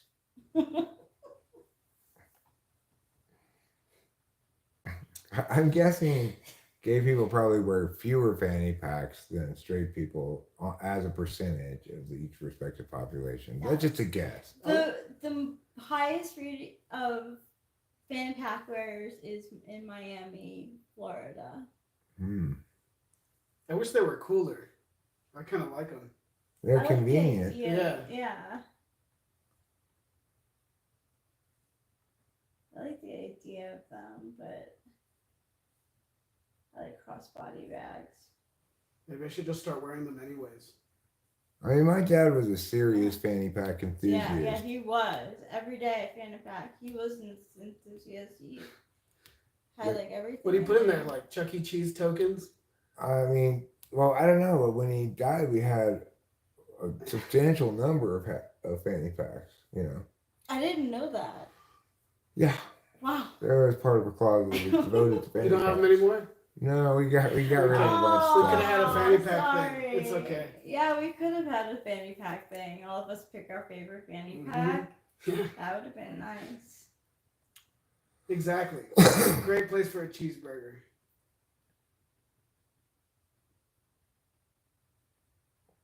Or an Uncrustable. I have a really cool coworker that is an INFP. Is this like my saying I have this one black friend? That's so funny. Kind of, yeah. Yeah. If it's the only INFP in your life, kind of. Hey, you know, I don't have any problem with INFPs. I know there's one INFP and they're cool. Ruben R. New Groove. Mr. San Antonio is... It's cool that you know that about me, though. Yeah, he won the San Antonio Mr. Universe sub-regional contest.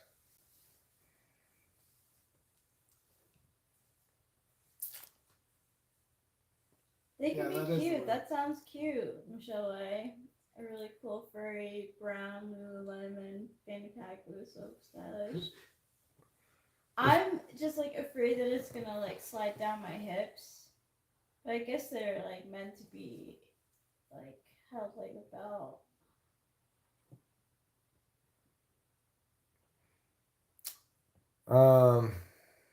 Your orange fanny pack reminds me of my leftover meatloaf holder. I wear it when I work out or make love.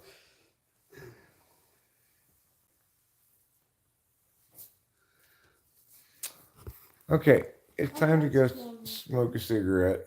What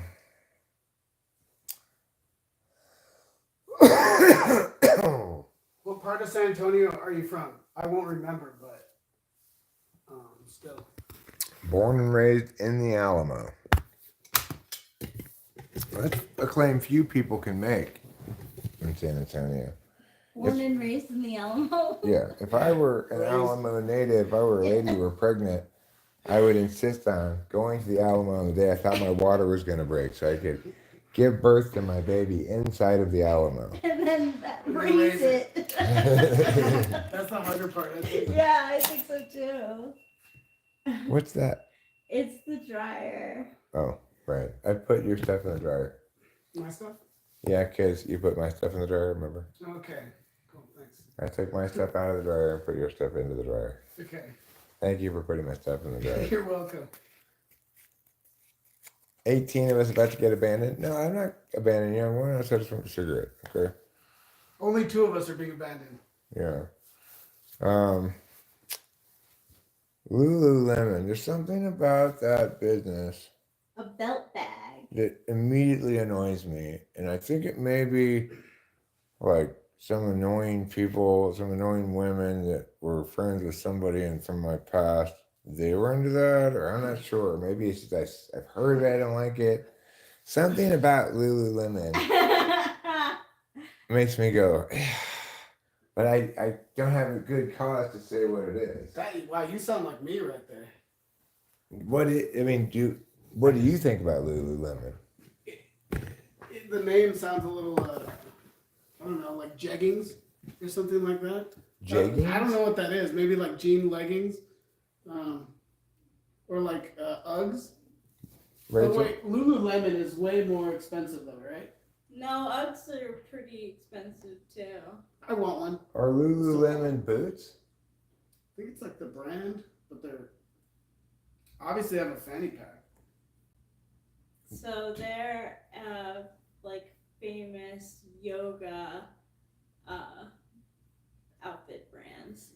They sell mats and like yoga tops and yoga bottoms. How much of my current wardrobe did I get at Lululemon?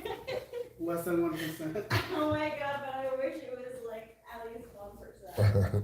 It might be too. I bet you they make it perfect for his body shape too.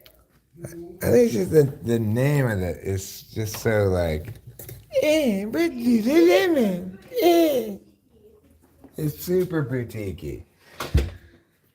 It's like some rich guy's wife started a company about nothing, you know. Oh, we're gonna make a company. It's got Lululemon. What do you sell?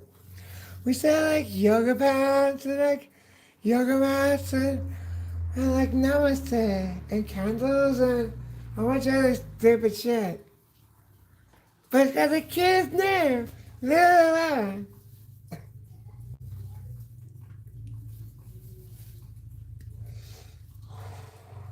That's what I think about that store. I just dislike it immensely.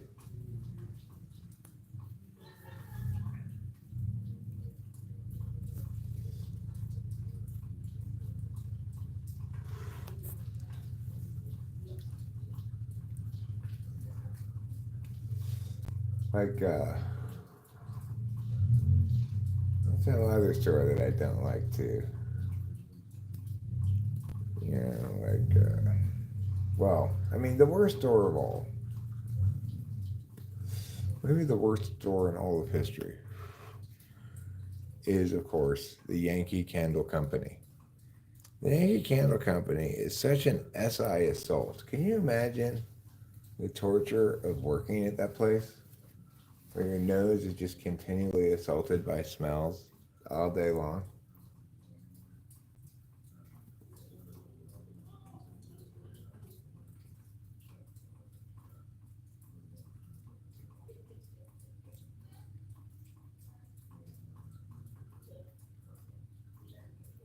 I'm trying to listen to whatever the guy across the street is listening to in the car, some talking thing.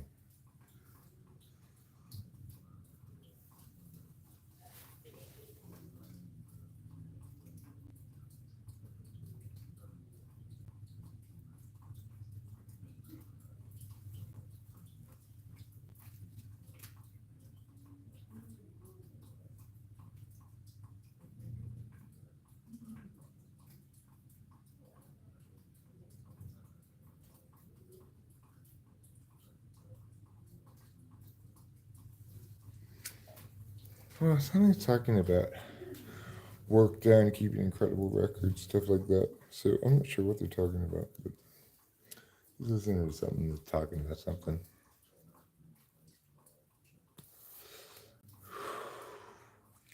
Which I found interesting to try to eavesdrop on unsuccessfully. But it might be because I'm one of the lizard people. Sometimes I think I'm a lizard person.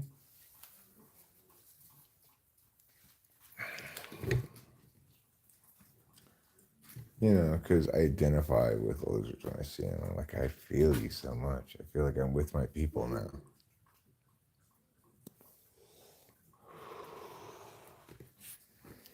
But I'm a little bit tall for a lizard person. Brr. OMG. It's cold as feet. So, I like vanilla. I like coffee. Yeah, Yeah, I do. I think I like vanilla. This is what I've been into. Deft Artisan, I don't think that's something you should be proud So of, this is like right? In general, we don't wish to affirm our own tendencies to be abusive in any way, let alone shout the truth of such claims in all caps. Listen, meow, meow, meow, instead of being all abusive. Meow, meow, meow. Maybe you should pet your cat. Meow, meow, meow, meow, closer. What a good kitty. What a special man. What an important friend. What a quality feline. What a valued member of the family you are. Yes. You see, that's called love. Called love and affection. Remember, criticism kills love. yeah, they are. They definitely are. An important lesson. Shouldn't criticize your spouse or partner as an order of business. Oh yes, Mr. Man. Daddy knows. And Daddy loves. Daddy pets. And Daddy admires. You see all these positive affirming words I'm saying to my kitty? That helps him to feel safe and affirmed, nurtured, cared for, loved and pet. Isn't that a lot nicer than being mean? Yes, it is. A lot nicer. Nicer by a magnitude of 10. Now, I'm going to add some cream to my coffee. Some light cream, you ask? No. I'm going to use heavy cream. The best kind of cream a cow can make. Eric, can you make me one? Yes, I can, my dear.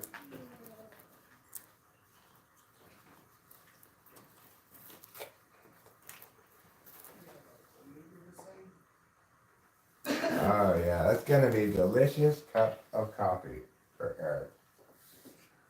Now let's make one for Rachel. Oh man, I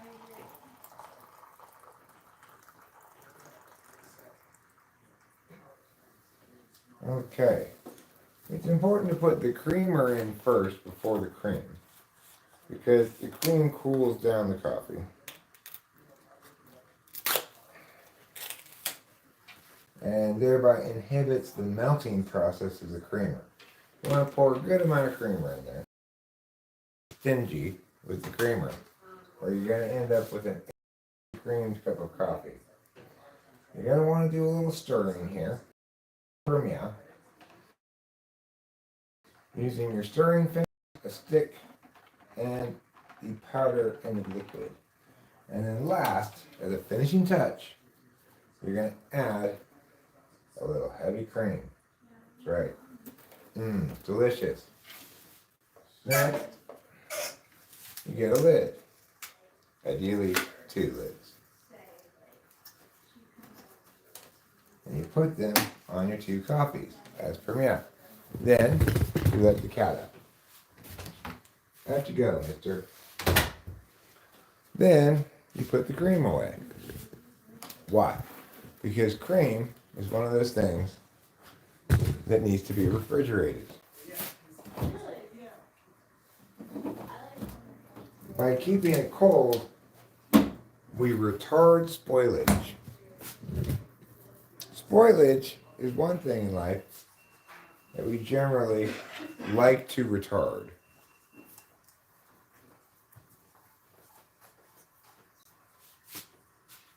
What thing in life is it good for it to be retarded?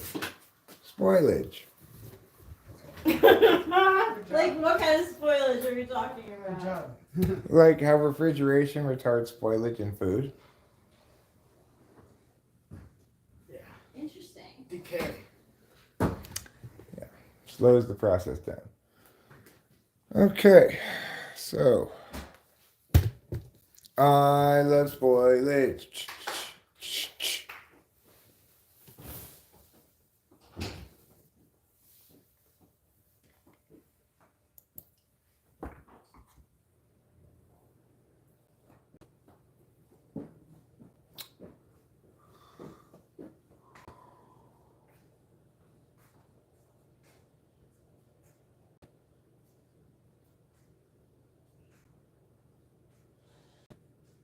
Lululemon. Lululemon.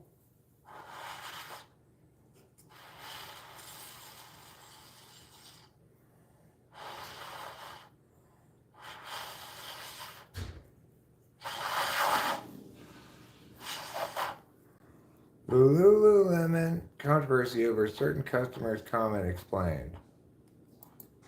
Let's see.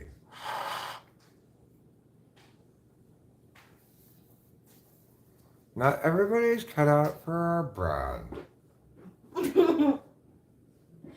King Brad.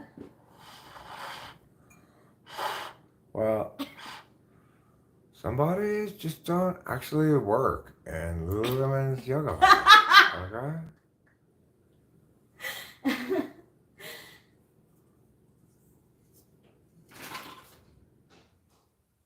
Wilson's latest comments expressed his taste over what he calls Lululemon's whole diversity and inclusion dog. Who is Chip Wilson anyway?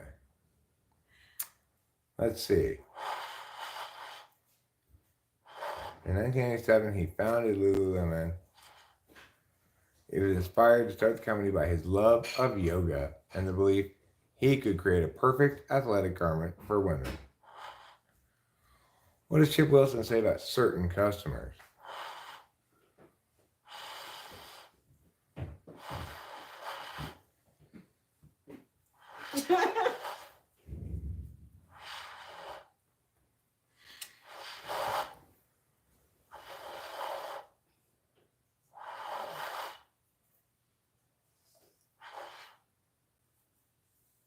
Basically, you need a thigh gap. If you don't have a thigh gap, you shouldn't wear our yoga pants. Wow. Fortunately, I do have a thigh gap. So So I you're can gonna wear them, those. right? Yeah, I can wear those. You could also wear those dresses that have a deep V as with the ball gown. You could wear those. Which kind of one's the ball gown? No, I mean The one that starts with a suit on top and then becomes a ball gown? no, those are the worst. No, the ones that on like flat-chested girls had the deep V. You could wear that too.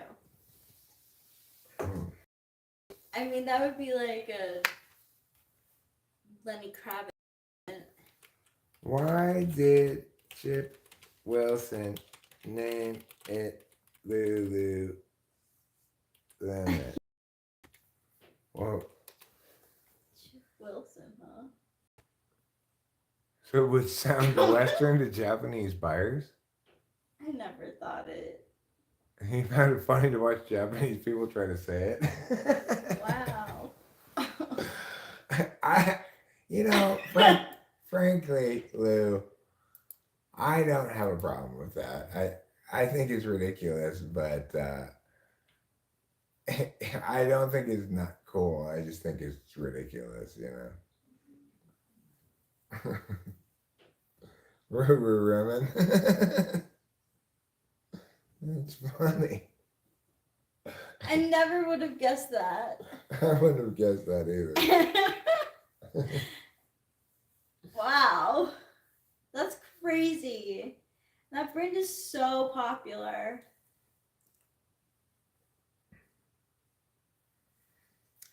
Well,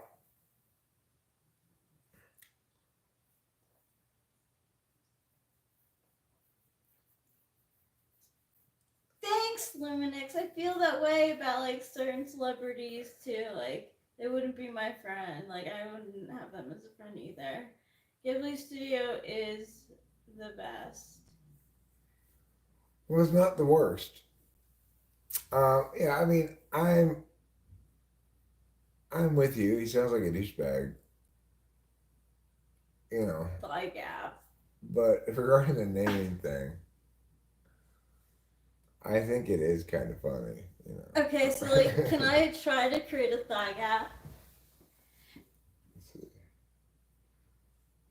Just stand normal though. Let's see if you stand. If you stand with your feet far apart, that's not a thigh gap. A thigh gap is when you stand with your I feet know. close together and your thighs naturally don't touch. Yeah. So like, how can I stand so that my thighs don't touch? I mean, I don't think you get to choose your posture to determine if you have a thigh gap. You're supposed to stand I with your feet definitely together. don't. Well, I don't necessarily think it's a good thing, right? Like, I have a thigh gap, but what that means is I need a pillow between my knees when I sleep. Oh, interesting. Because otherwise, I get hip problems. Oh. Do people actually pick friends? Well, we kind of do around here. At least I put myself out there to be picked. Some people pick me. It's getting hot in here, so keep it safe for work. It is getting so hot, but I'm keeping it safe for work.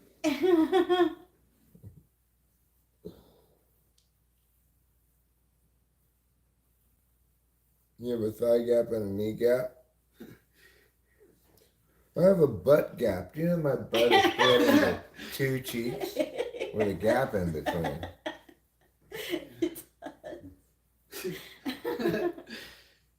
You have a pronounced butt gap. You could use that in Mad Libs. Oh, Michelle Away, that's so sad you say that. Oh. People pick friends, just never me. Oh, so sad. Well, you're welcome around here, Michelle Away. So, you know, your ankle bones are pokey and you keep your feet from getting too close together. Your penile gap? Is that the gap between the head and shaft of the penis?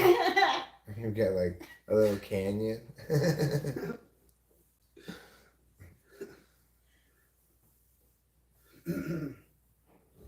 Yeah, Lou, I don't experience that.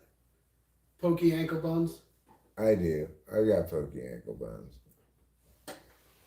I've busted kneecaps. When my ankles click when I walk around, or when I was a kid, I noticed when I was trying to walk around, my ankles would click and stuff, and my knees would be like snapping and popping. Did anybody else experience that? Your knee, my knee snapping and popping? Like fluid, I guess. I don't want to do it right now, but yeah, I could hear like my joints moving. I don't think I hear that with mine. I remember I was a period of time as a teenager and my hip clicked. But Michelle Way, I'm not saying physically here. I mean, you're welcome here at the live stream. I wasn't trying to encourage you to come to my house. Not that I would, not that I'm inherently opposed to the idea or something, but just to be clear, I meant around here, like in your current capacity. Chat.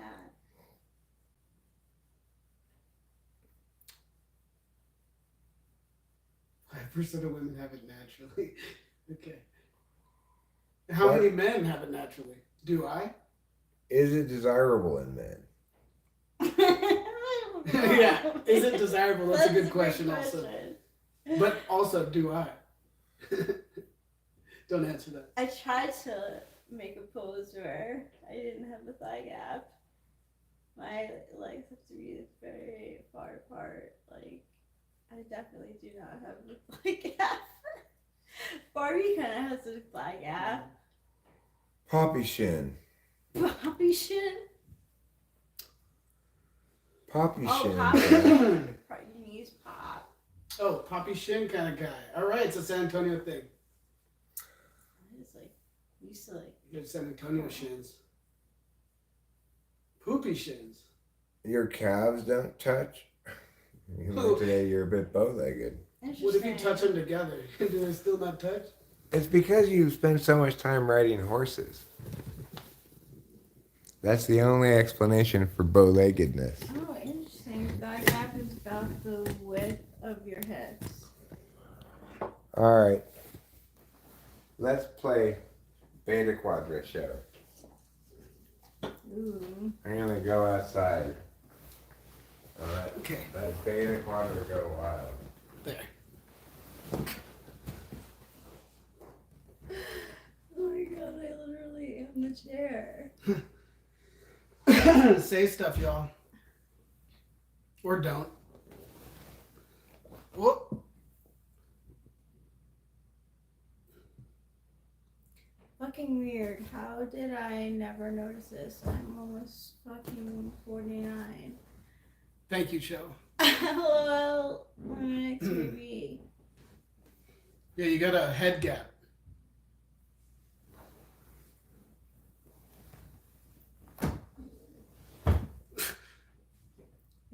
It's not going down? I could.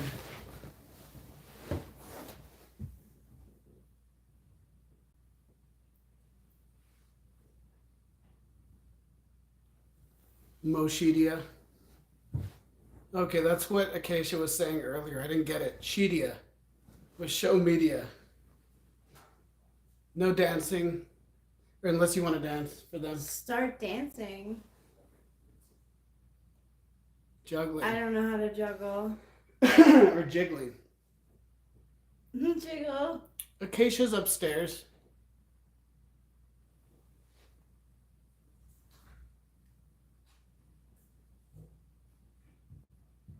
Jumping jacks. No jumping jacks.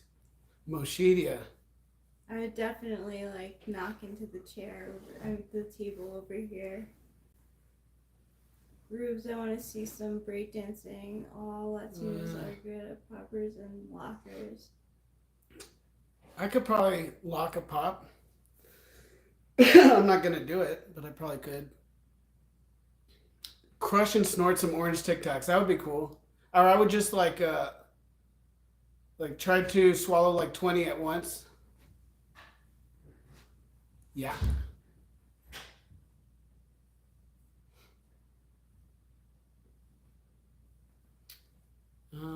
Is Kesha Michelle White or Keisha?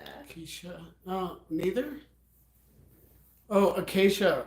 Oh, Keisha. So Acacia would be Acacia. Yeah, Acacia. Michelle. That's because we are both young. Yeah, we are. We're both Year of the Rat. That's right.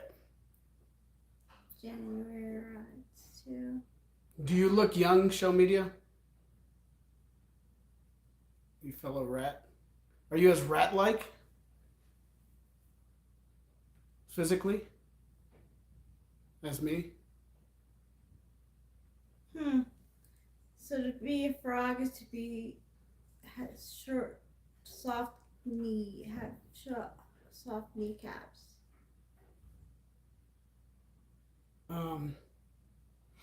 Michelle, Acacia's with me. She's here, and she's the person right above you in chat.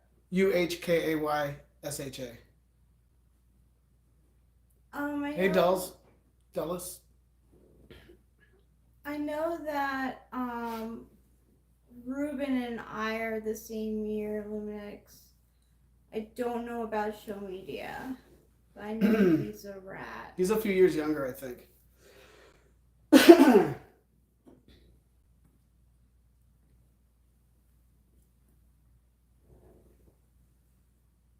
What do you think? It's okay. Okay, so from like a 1 to 10. Oh, he's younger. I mean, he's older. A 1 to 10.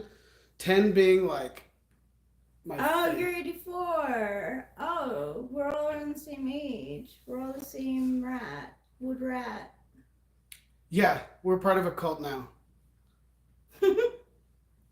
1 to 10. It's like a 3, but I like it. Bunch of rats. Yeah. Well, it depends. If she was, New Groove is 82 years old. January, Sorry. like late January to February, like mid-February, she could be a year before the rat. So she could be a pig, depending on the year. March 11th. No, I'm just kidding. I don't know. When's your birthday? Show media. If I get it, that'd be cool. So New Groove is 82 years old today. Wow. Yeah. Happy birthday, New Groove. Ooh. This is for him. Okay, New Groove. This is for him. The 6 of Pentacles. This fell out when Eric was shuffling. Can you see it Look, on the there's screen? juggling going on. A juggling of pentacles. 6 of them. Let's do a couple more for Nick Groov's birthday. You also got the 8 of Pentacles. A picture showing them stacking up. Ooh, I like that. First you juggle, then you stack. Let's see what your third card is. Born in 82, huh? So you're 3 years older than Rachel. The Morning. That's cool. That's a special card for just that deck. The Morning. Mm-hmm. Yeah, it's not included in other Katera decks. Means today is a new beginning for you. The beginning of pentacle juggling and stacking. Who is next? Boba Fettuccine the Monkey. Oh, thank you, Show Media. Is the morning a wake-up call? I'm not sure, Dallas, but I hear the tarot cards calling your name. It signifies the beginning of a new cult. So first, Dallas got the Magus. Ooh. The Magus, also called the Magician. That means you're going to pull a rabbit out of your hat. Next he got Temperance. Temperance, Dallas. Temperance. Dallas. I like that color, like indigo. Yeah. Magus, like Magus. Yeah. Now, with that one, it means, yes, smoke some crack, but not quite so much crack. And lastly, we've got, Had trouble. you got 3 majors. The Emperor. Wow. Ooh, The Emperor looks like some kind of ant creature or something. handsome fella. And I'm not sure what he's got on his groin there. Codpiece. A skull, maybe? And Euro Lamb liked No, a dog. A dog. Liked her. Yeah. Here, Euro. Here. So you're kicking ass and taking names, Dallas. All thanks to your imperious magic done with a temperate kind of restraint.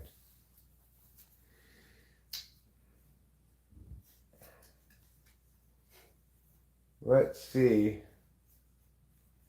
about show media, shall we? Yeah. This one. The 5 of Pentacles. All your pentacles are stuck up in a tree. Oh, and you have to go grab them. And there's probably a lot of thorns. Yeah, it's not easy. That's like your Mad Magazine game. Oh, sorry. Yeah, it is. Give him the wrong card.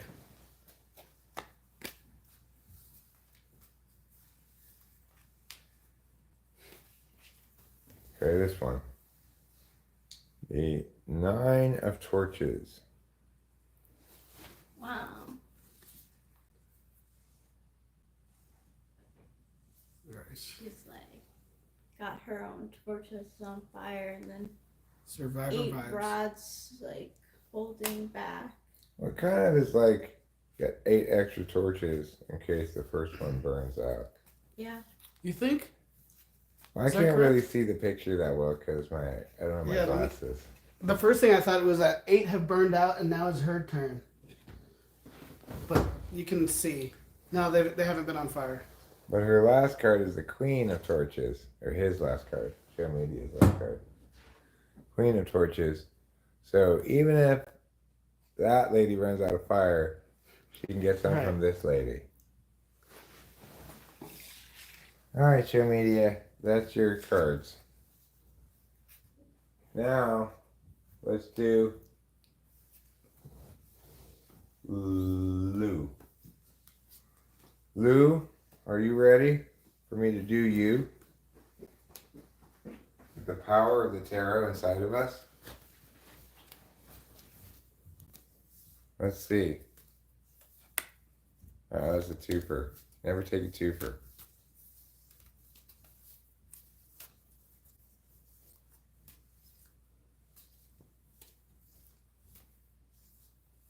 This one, okay. The Moon. A card of illusion, a card of dreams, a card of nighttime. A card of two people holding hands over a river. It's kind of a lovely card, really. And there's an animal walking in the river, too. Oh, thanks, darling. You're welcome. Appropriate card. Your next card, Lou, is the Five of Cups. Part of you is crying. Part of you is into your cups that are unspilled. Those emotions are pretty. You're like, fuck. There's not that much drink left in this cup. Okay. Now. Extended stay, Dulles. I think that's correct. Meow. Yeah. Meow. I'm the visitor. And Acacia. And the last card for Lou is the King of Cups. So remember, when you get caught up peering into your one cup, lamenting that there's not that much drink in it, remember that you're hanging out with a bunch of fish on top of a whole ocean of water, so you could always refill your cup at any time. Yo, Carlos. Hi, Carlos Paeva. Hero Lamb, did we do you yet? Did we do Hero Lamb? I don't think so. No. This one jumped out for Hero Lamb. Six of Torches. Can I see? I guess like the path is all lit up for you. Like, oh, I'm ready to go. Look what I've done. I've put up 6 torches to light the way. You're kind of waving like a lady on a parade float. She's Hello, saying her hello. speech at the Golden Globes. Yeah. Hero Lamb's number 2 also popped out. The Hermit. My hip just popped. I just Really? noticed that. Yeah. You got Saturn in the background. You got a black cat. A spooky silhouetted face. A single torch. And you're peering off into the distance. It's a cool card. Ooh, I I like that card. It's one of my favorites. And then lastly, Ace of Cups. That goldfish represents your new emotion jumping out of the cup of your heart. Oh, it's not a goldfish. It's a little guy. Help, help, I'm in this cup. The lady man. Sorry. It is. It's like Alice in Wonderland.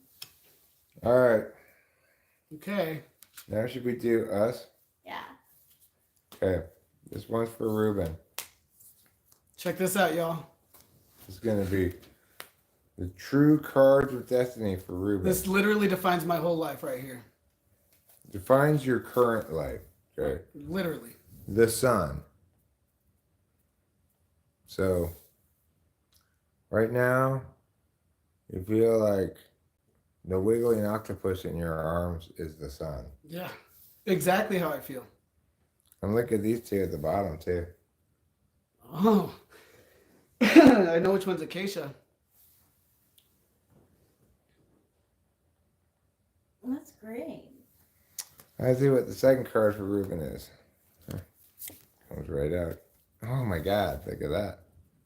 More heat. The Lovers. Wow. Mm-hmm. Yeah, Dulles. A lot of stuff going on in this card. She's like the sun, and I'm an angel, and a girl's face looking somewhere where a wooden thing is growing out of her hand. Yeah, there's a lot of stuff going on. Yeah. It's like waves from an ocean. And the third card for Ruben. The first two popped out very definitively. It said, "We are the ones for you." Yeah, that one did too. There we go. Justice. Wow. Wow. Are they all major arcanas? Yeah. The Wow. Star, the Lovers, and Justice. That's my whole life, y'all. So, who is that? You down there? Of course. About to get? Well, you were about to get judged. Doesn't mean, about to get justice doesn't necessarily mean bad, right? Yeah. Could be good. Like you're getting what you deserve. It's a good thing. All right.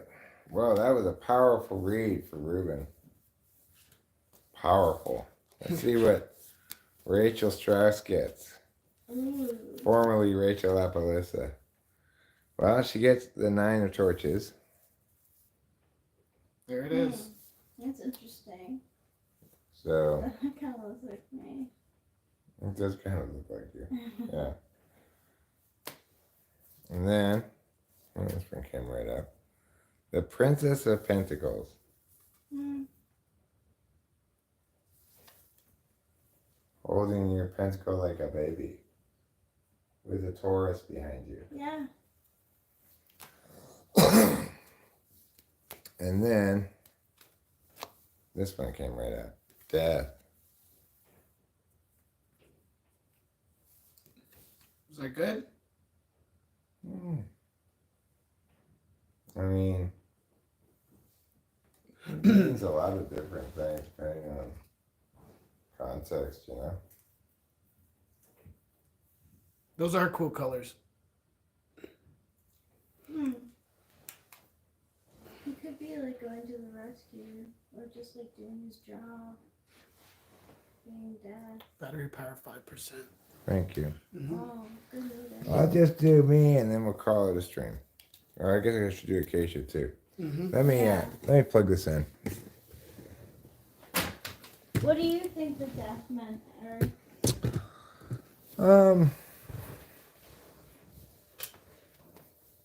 I think like always it represents a signpost of change, you know. You and I are both kind of evolving still, you know.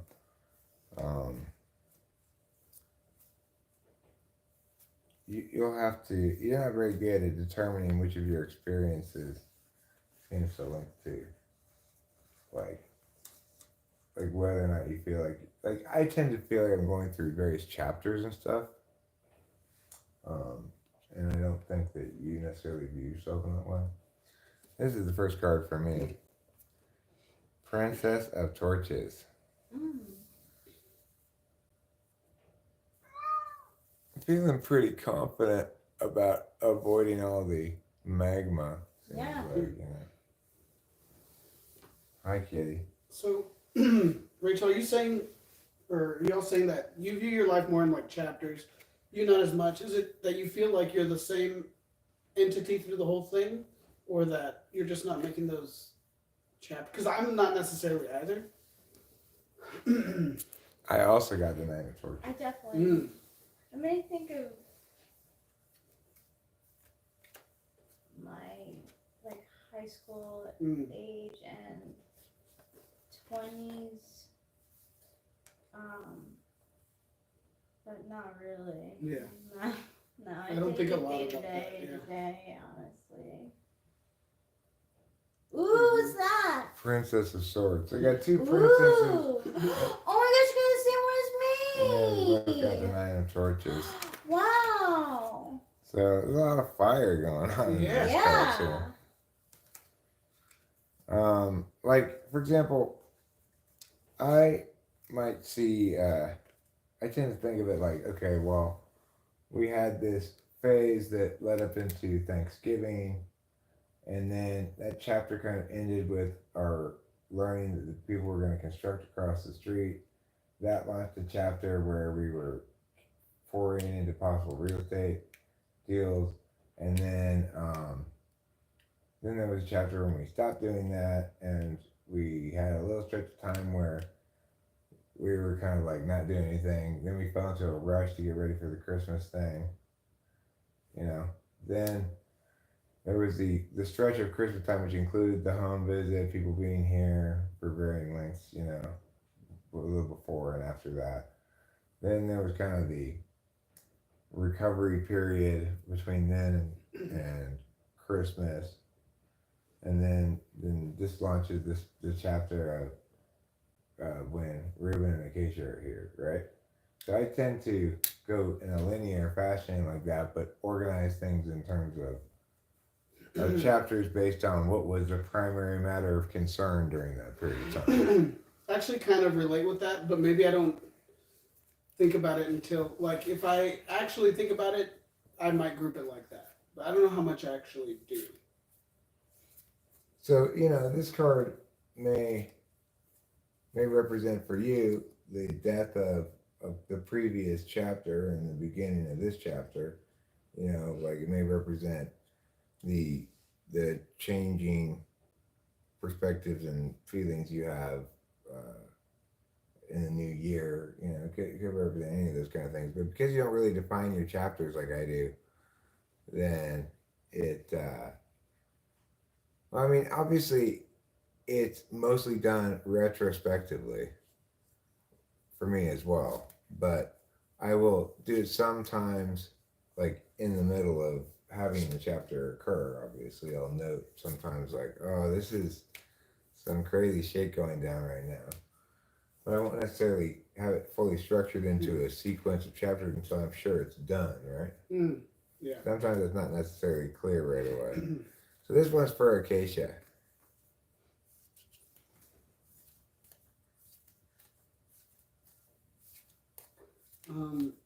I agree with all of that. You don't know what a chapter fully is until it's behind you. The morning. Ooh. New beginnings. Acacia got the morning.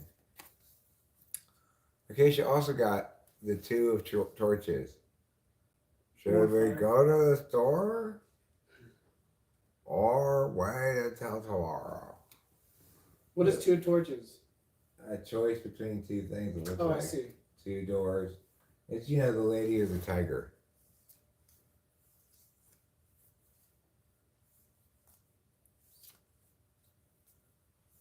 Both things, though, are eating out of the kitty litter box.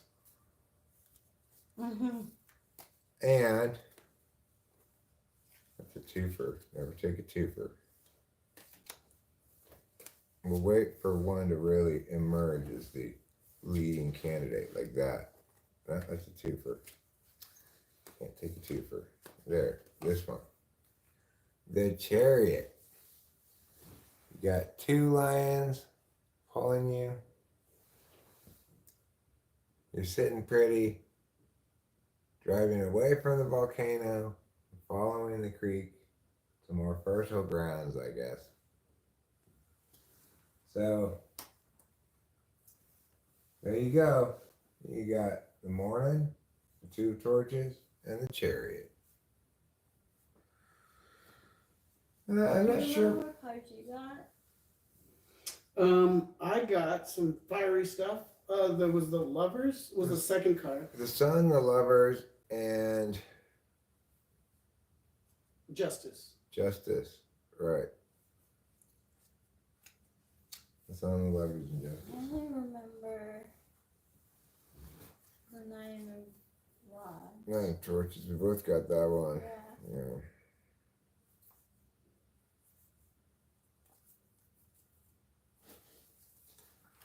So anyway, does anybody who has not yet gotten a tarot reading want one before I put these things away? Hey, LT. Hi, Alec T. Alec T is the Alec for me. That's what I say, GGG. Would you like a tarot reading, Alec T? Is your last name Taro? What's that? That's Sounds like just the heater going on. just over there. acacia sounds. It could be upstairs, yeah.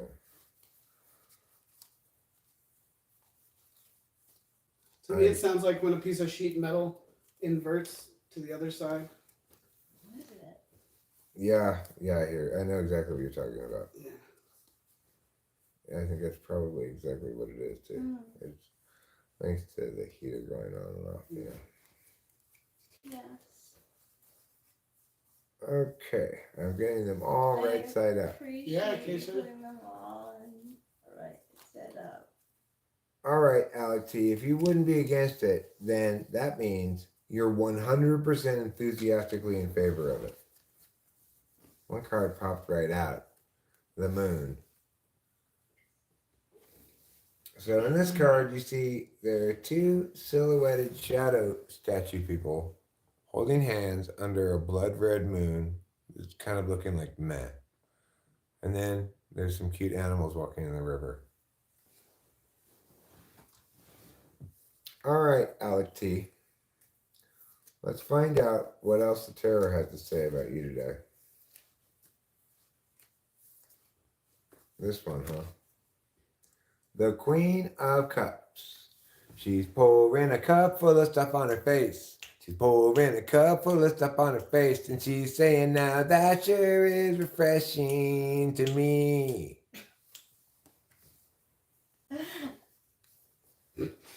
Nice. Except there's nothing in the cup, really. She's just pouring emptiness onto her face. All right, now. Oh, this is your third one came right What out. does it mean, he says? What does it mean? The moon means you're in a state of illusion and dream, but also restful slumber and some good ideation. The Queen of Cups means that you are very deft at dealing with emotional stuff, but, kind of have your hands muddy in the thick of things more than the king does. And then this one, Two of Torches, means you've got to choose between two possible TE things, probably.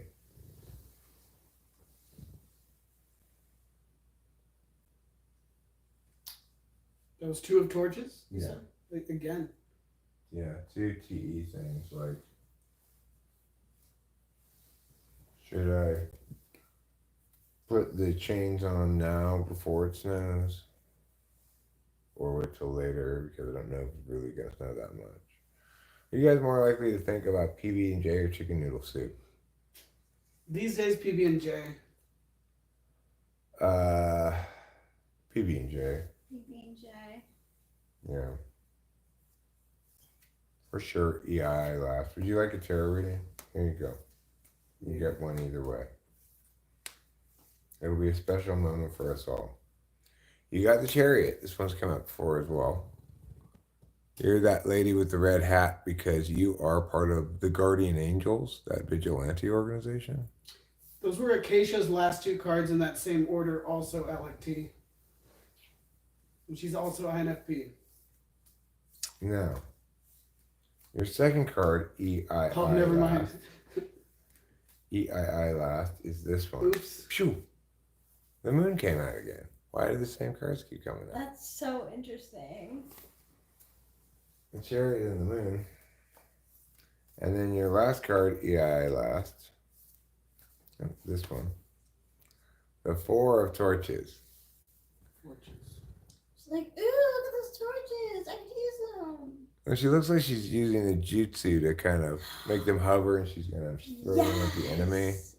Totally using her jutsu. And she's looking Very kind of hovering. jaded and disillusioned about the whole thing. Huh. What do you say? Yeah. So, you tell me, what can you make if you combine 4 torches, a moon, and a chariot?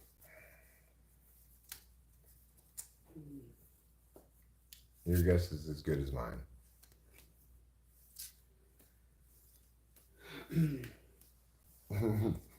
Maybe it is a sign your house is going to burn down. Yeah. Yeah, that's the kind of tarot reading you don't hear very often. No. Your house will literally burn down tonight. Ooh, you better rush home. Ladybug, ladybug, fly away home. What's the bottom card? Temperance. Temperance is the equivalent of pouring liquid from one jug you're holding in your hand into another jug that you've got balanced on your foot. That's how Whoa. difficult temperance is. Oh yeah, I like it. The color. It is pretty good. That explanation of temperance makes me realize that my high quality balancing of things has earned me a refreshing bong rip. Nice. Alec T says, Rachel, do you think there is anything I should know about my readings? That What were they? you should look into them a little bit, take in the information that you like, and then not really think about the rest. And then just don't think of them all. Otherwise, just a clean slate for next time you get a reading. I'll tell you what you should remember, Alec T, that your inner goddess is there to provide you her blessings, okay? So just enjoy them. Enjoy her beautiful blessings.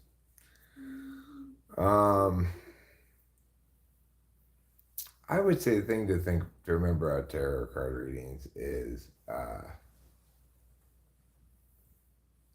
they're useful for potentially interpreting some of the events in your life through archetypes instead of through experiential examples. And that, NI in general is comfortable processing things through those kind of archetypes.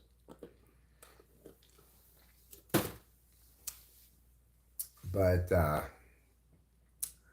don't think the tarot is telling you anything your inner goddess wouldn't. That's what I'd put a way to put it. That's a really great way of putting it.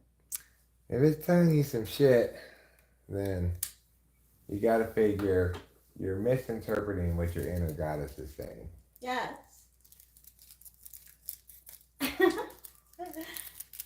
You also have to think about what your side gap is saying. Yeah. My thigh gap is always saying 2 words: yoga pants.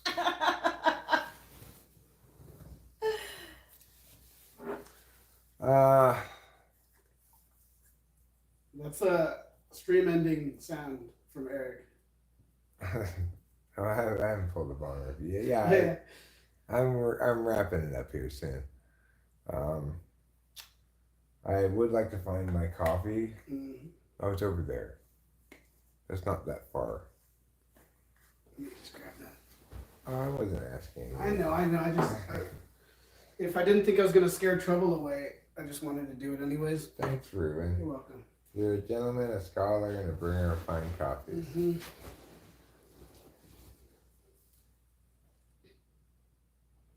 So, but mostly, I guess my New Year's resolution is to switch to those Lycra bike pants as my normal standard pants. Wait. Mm-hmm. What's gonna be your normal standard pants? Those kind of like Lycra bicycle pants. Wait, Go down to like your knees. They're cool. You know what I'm talking about, right? Yeah, I do. I feel like I have those. I think I could get a pair with some butt pads in them. Yeah. Fill out my butt a bit more. Sure. And I could potentially wear them with a jock strap and a cup. So I have a very pronounced round shape, Mm-hmm. I think that would look good. I think it would. Oh, like too. all around? You saying? No, The front and the back? no, just a cup in the front. I'm saying so that It's got that smooth, round, kin kind of bump. Yeah, that can look. Yeah.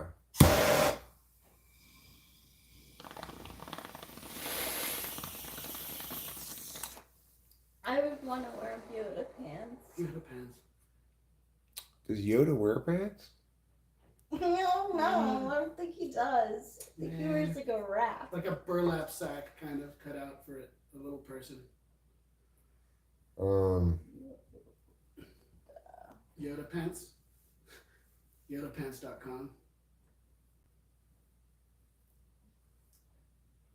I think Yodas prefer to be called sizeless greenies. With a fanny pack also. There's like I mean, he really does kind of wear a burlap sack. Honestly, yeah. And even like Obi-Wan seems to wear some kind of like robe. Oh my gosh, it's totally. Oh, it is like a burlap sack? Yeah, look at this.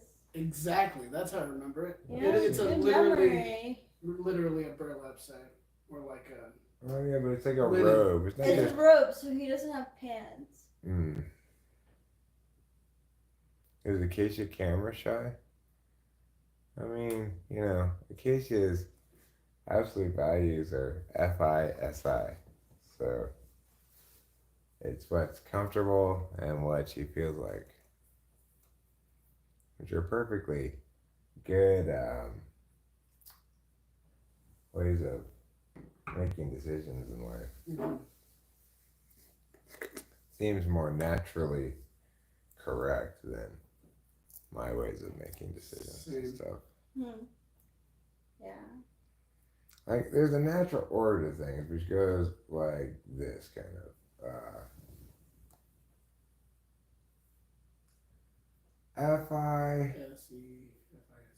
I mean, like, FI, in an ideal world, it would go like this, I guess. FI, NI, TI,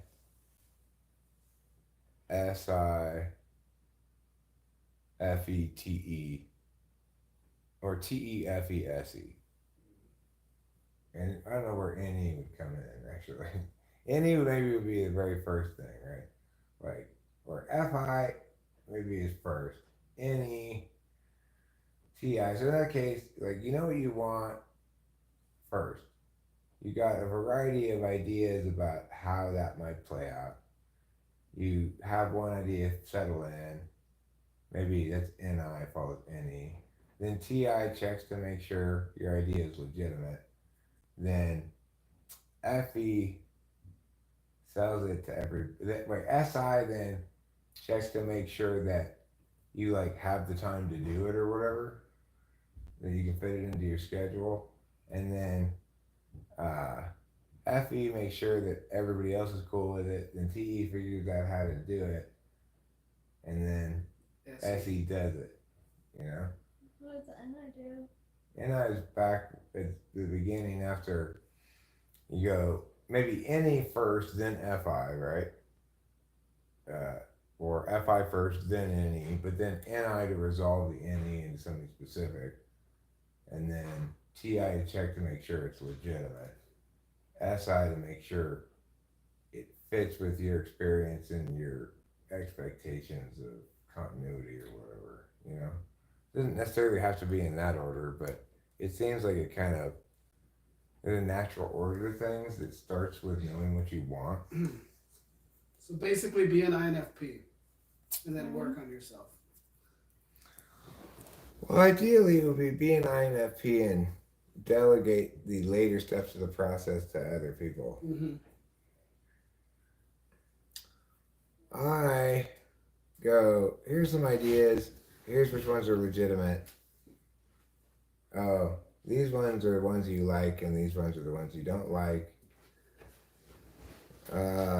Okay, try again. Next thing. Do repeat to no particular end.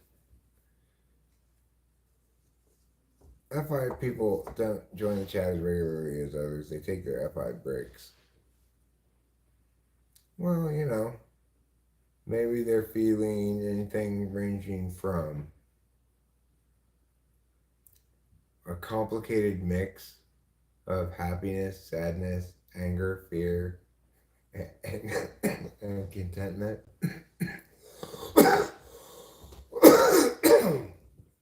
Maybe they're enjoying the feeling of, you know, loving this thing that they have.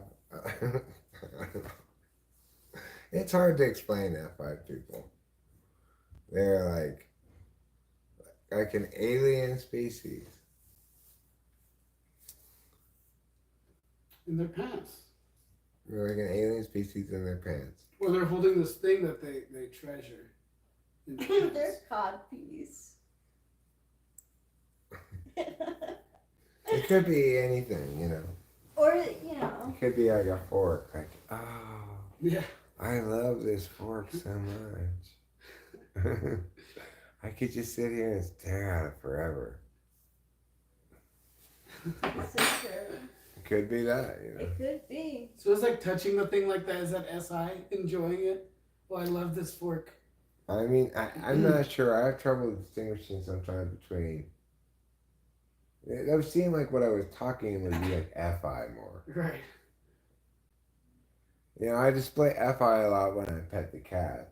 Mm-hmm. I tell them how good they are and how important and special they are. And I pet them. And I shovel buckets of love onto them. Okay, I think I'm going to wrap it up now here at Livestream Central. I'm not sure what else I'm going to do, but that seems like enough live streaming for now. Do FINE users value TI more than TE? No. I mean, it's an absolute value. Well, FINE, if it's that order, then no. TI is 8, TE is 4th. They're kind of equivalently valued. Okay, whose is this? Is it not yours? I didn't open one of those. Hmm. Did you open it, Rachel? No. If I did, it'd have to be like a day ago. No, it just showed up there. Okay. I should leave it or throw it out. Well, who It could be Acacia's. I don't know. did she? Is there any chance she could have come down here? Is it cold? It's cold. Yeah. But it was just open, right? It must have been. Yeah, it's probably hers, I'd say. I mean, I didn't open it. I didn't open it Yeah, either. I didn't either. Okay, so it must be occasion. Yeah. Well, I opened one and I placed one here a couple of days ago, but this just showed up. Okay.